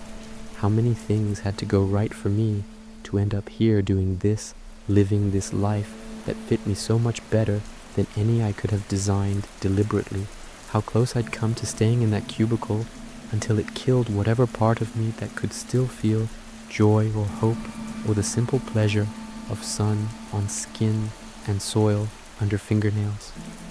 The conversation turned nostalgic as the evening progressed and the wine flowed, people sharing memories of early valley days and the ways things had changed or not changed, the way communities evolve while maintaining their essential character, the way individuals transform while remaining somehow recognizably themselves underneath the accumulated years and experiences. Someone mentioned the abandoned Joja Mart and how strange it seemed now that it had ever been there, how quickly the valley had absorbed its absence and moved on, how resilient community proved to be when given the chance to remember itself and its values. Someone else mentioned the community center and the mysterious restoration that nobody quite understood, but everyone benefited from, glancing at me with speculation that I neither confirmed nor denied, because some mysteries were better left mysterious, some magic worked better when not fully explained or rationalized. The evening ended late, guests departing into the warm spring night with hugs and promises to do this again soon, and the general good feelings of time well spent among people you actually liked, people who'd become not just neighbors or acquaintances, but something closer to family, chosen rather than inherited, but no less real for that choice. Leah and I cleaned up in companionable silence, moving through the familiar dance of clearing plates and washing dishes and restoring order to the space we shared, our home that was also my grandfather's home, that was also the land's home, all of us temporary residents of something that predated us and would continue after we were gone, just another cycle in the eternal pattern of inhabiting and releasing and making room for whoever came next. I thought about him that night, lying in bed with Leah asleep beside me and the windows open to let in the cool night air and the sounds of the farm settling down for the night, chickens roosting and cows shifting in the barn, and the general quiet punctuated by insect song and distant animal calls, and all the small sounds that meant home to me now in ways nothing else ever had. Thank you, I thought, toward his memory, toward his gift, toward whatever part of him still existed in the soil he'd tended and the cottage he'd built and the legacy he'd left, not just to me, but to the valley itself, through his decades of participation and contribution. Thank you for seeing something in me I didn't see in myself, for providing the opportunity I didn't know I needed, for having faith that I'd find my way here, even when I was completely lost in a life that looked successful from outside, but felt like slow death from within. I hoped he knew somehow that his faith had been justified, that the farm was thriving and the land was cared for, and I'd learned the lessons he tried to teach about patience and persistence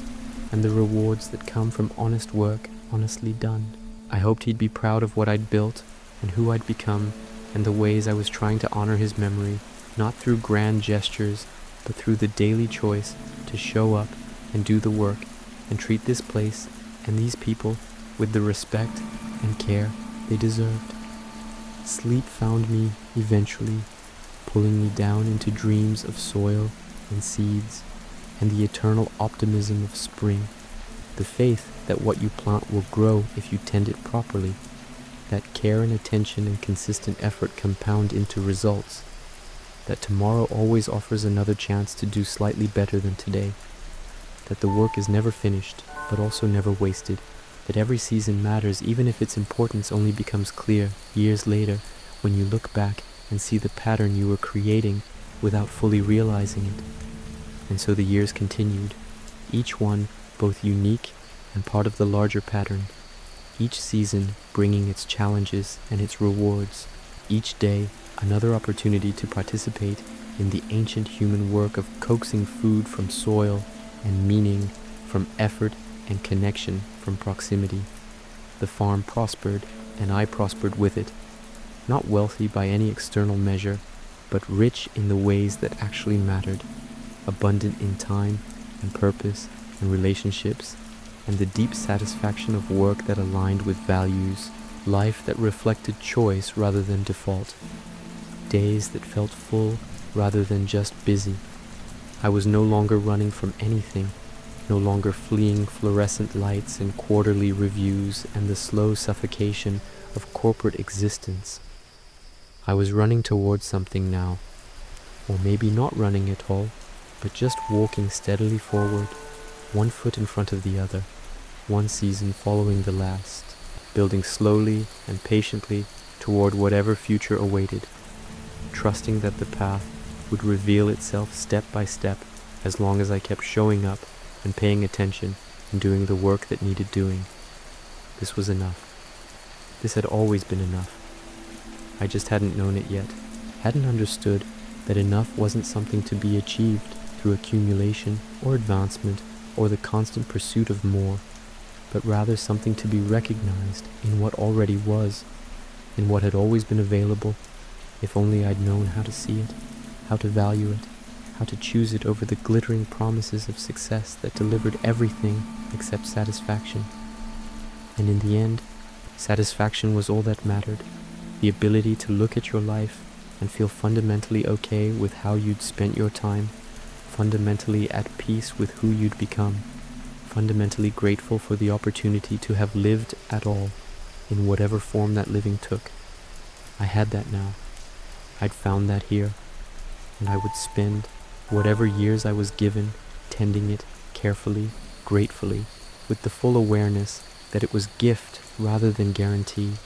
blessing rather than entitlement, something to be honored through presence and attention and the consistent choice to keep choosing this life, this place, this work, this love, these people, this peace. The sun rose again the next morning as it always did, patient and reliable and completely indifferent to human drama, and I rose with it to begin another day of work that would never be finished, but was also somehow already complete, already enough, already exactly what I needed it to be.